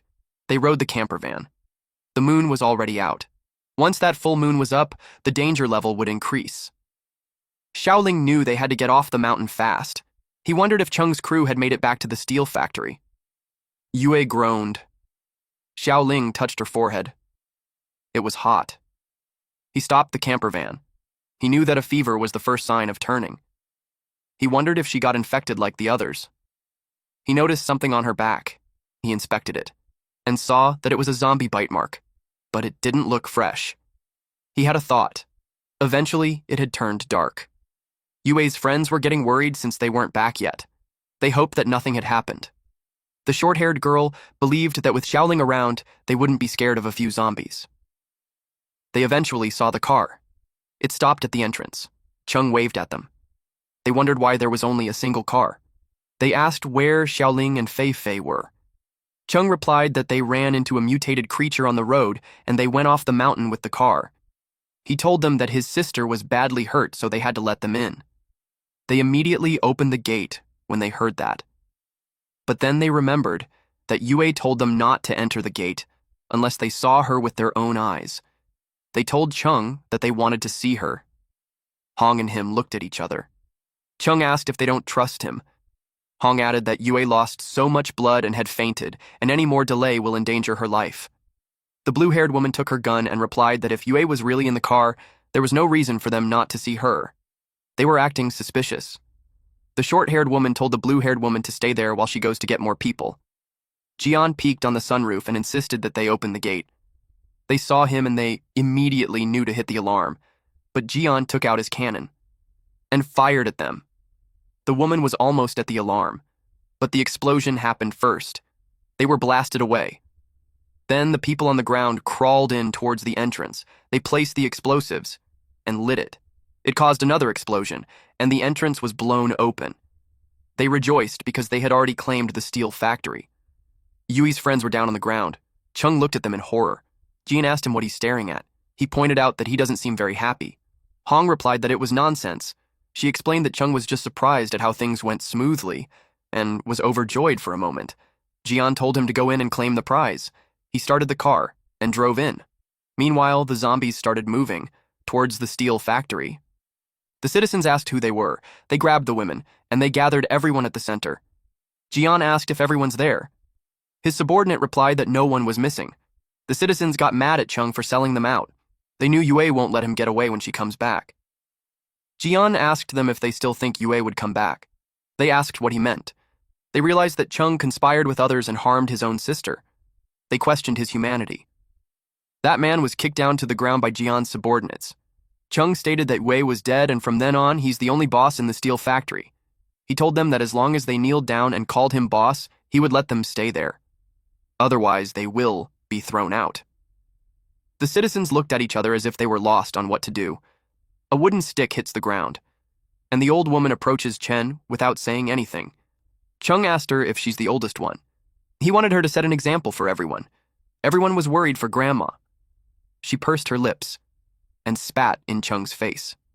Of course, Chung got angry. She told him not to mind her because old people had a lot of phlegm, and she's just an old woman. And she would rather let the zombies eat her than live like a dog under a piece of shit like him. Then she walked away. The crowd shared her sentiment and stated that people like him are more terrifying than zombies, and if they stay, it was just a matter of time before they get killed. They don't believe that they will survive there, so they left. Chung was shocked. He asked them if they were idiots. They were old, weak, sick, and disabled, and he knew they wouldn't survive a single day outside. They just simply glared at him. Then Chung explained that Yue was just a normal person, and he's the one with the ability seed. He claimed that he could do anything she could. He urged them to stay and promised to protect them. He told them not to even dare to leave because no one was allowed.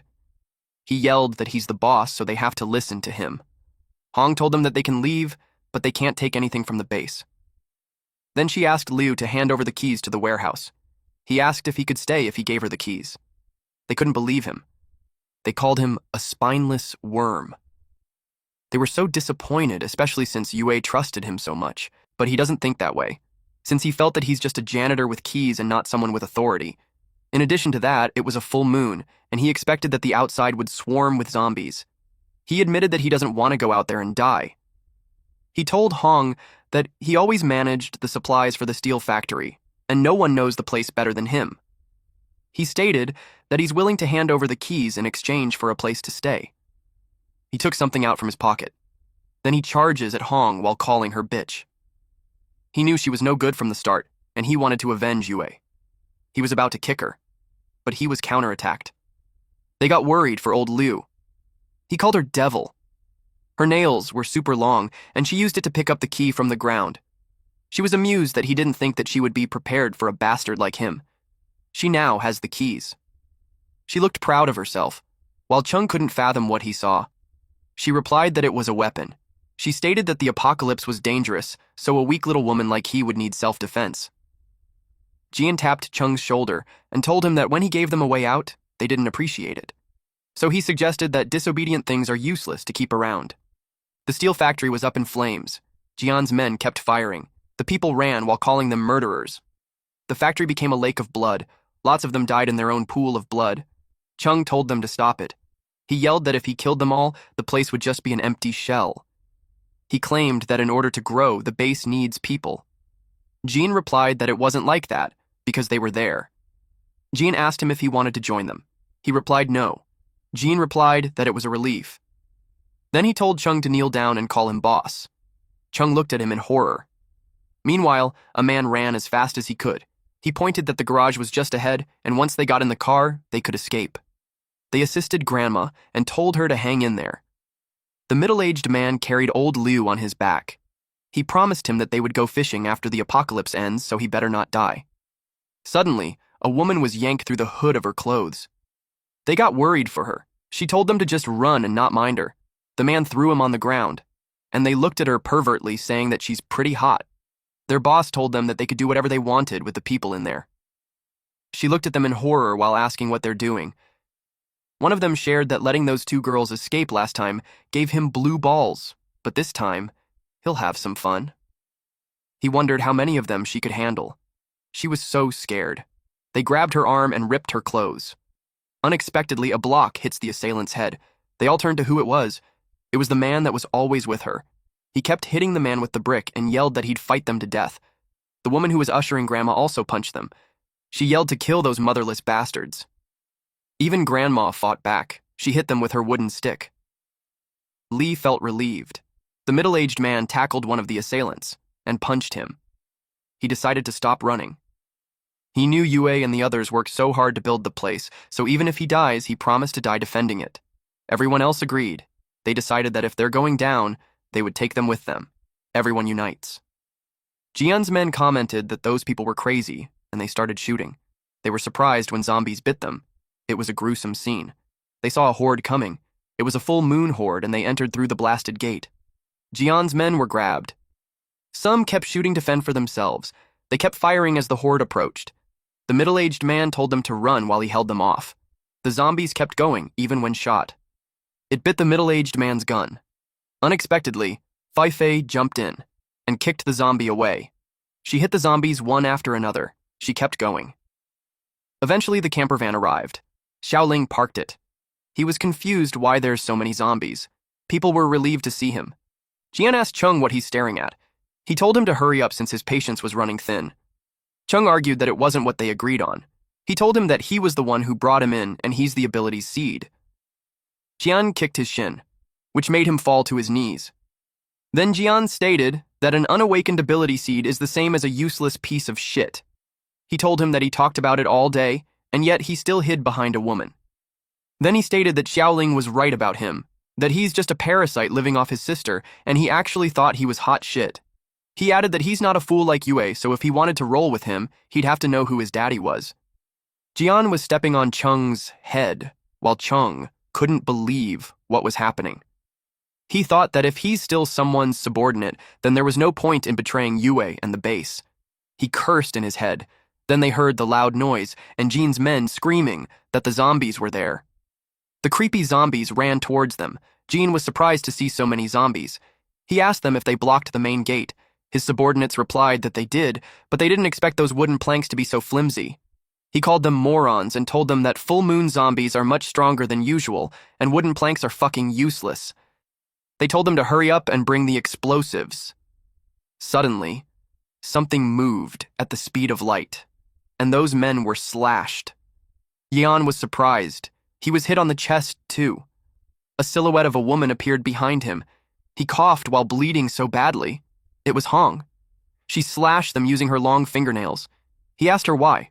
Then she stated that he just said it. There can only be one boss, and she just helped him understand his place. He called her bitch.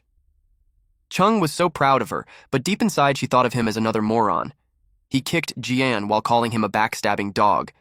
He asked him who's his daddy now. He told her that it's too dangerous, so they better hide. And after the horde subsides, they will recruit people again, and then the entire steel factory will be theirs. But then, she crushed his arm and tossed him on the ground. She asked him if he really thought she liked him. She told him that he's just like Jian, and both of them were just tools for her. She didn't expect him to be so useless to mess up a base that was already in her hand, but she had no choice but to handle the rest herself. She told him to show his remaining value by holding off those zombies for her. Then he watched her run away. He asked why. He was infuriated that she left him too. He questioned what Yue had that he didn't. He felt bad that everyone looked down on him.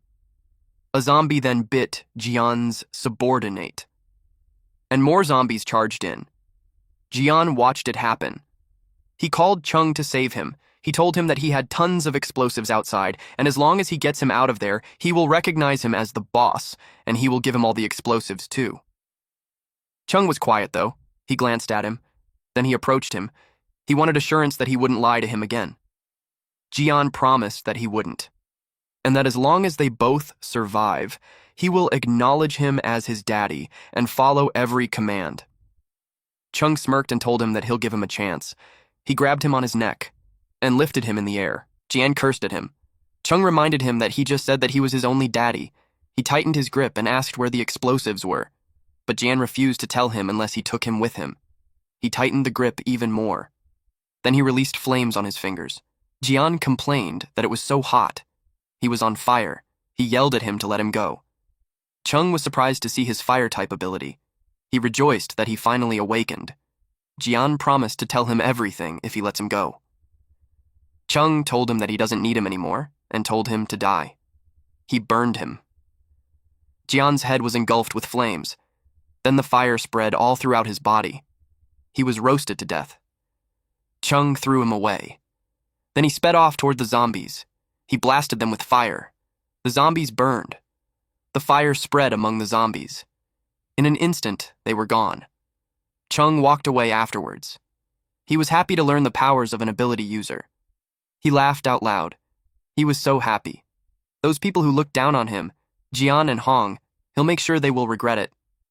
Meanwhile, on the other side of the steel factory, Jian's men were busy loading up the truck. They didn't expect there to be so many supplies there. They felt so lucky. They moved faster because the zombies would arrive soon. They cursed at Jian for eating meat by himself and not even letting them have soup. They knew that if they kept following him, they would die soon enough. With all the stuff plus the dynamite, they had enough to start their own thing. A sound caught their attention. They saw a burnt body and was able to recognize that it was the boss. Chung threw it at them and he watched them from the roof. He told them that Jian was dead, and from then on, he was their boss. He told them that anyone who disobeys him would end up like that. Their eyes widened upon seeing him. Concurrently, Xiaoling got off the camper van. He invited everyone inside. They ran as fast as they could as the zombies chased them. Eventually, they got in and shut the door. The zombies approached the camper van, and they were blasted away, all of them, from all sides. Xiaoling knew they were screwed because if that continues, even 10 resurrections won't be enough. They were crowded inside the camper van. The woman screamed, asking who touched her butt. The middle-aged man behind her told her that she should lose weight because she's shoving her butt to him. They asked if people could get on the roof because they're packed inside. The grandma looked for her cane. Even Xiaoling was shoved to the window. They kept pushing to the point that he was thrown out. He fell on the ground. And when he raised his head, he was surrounded by a horde of zombies. They drooled upon seeing him. He ran for his life while complaining about his life. The system congratulated him for completing the hidden mission called Self-Sacrifice to Save Others. With that, he unlocked a new weapon. He was asked if he wanted to use it.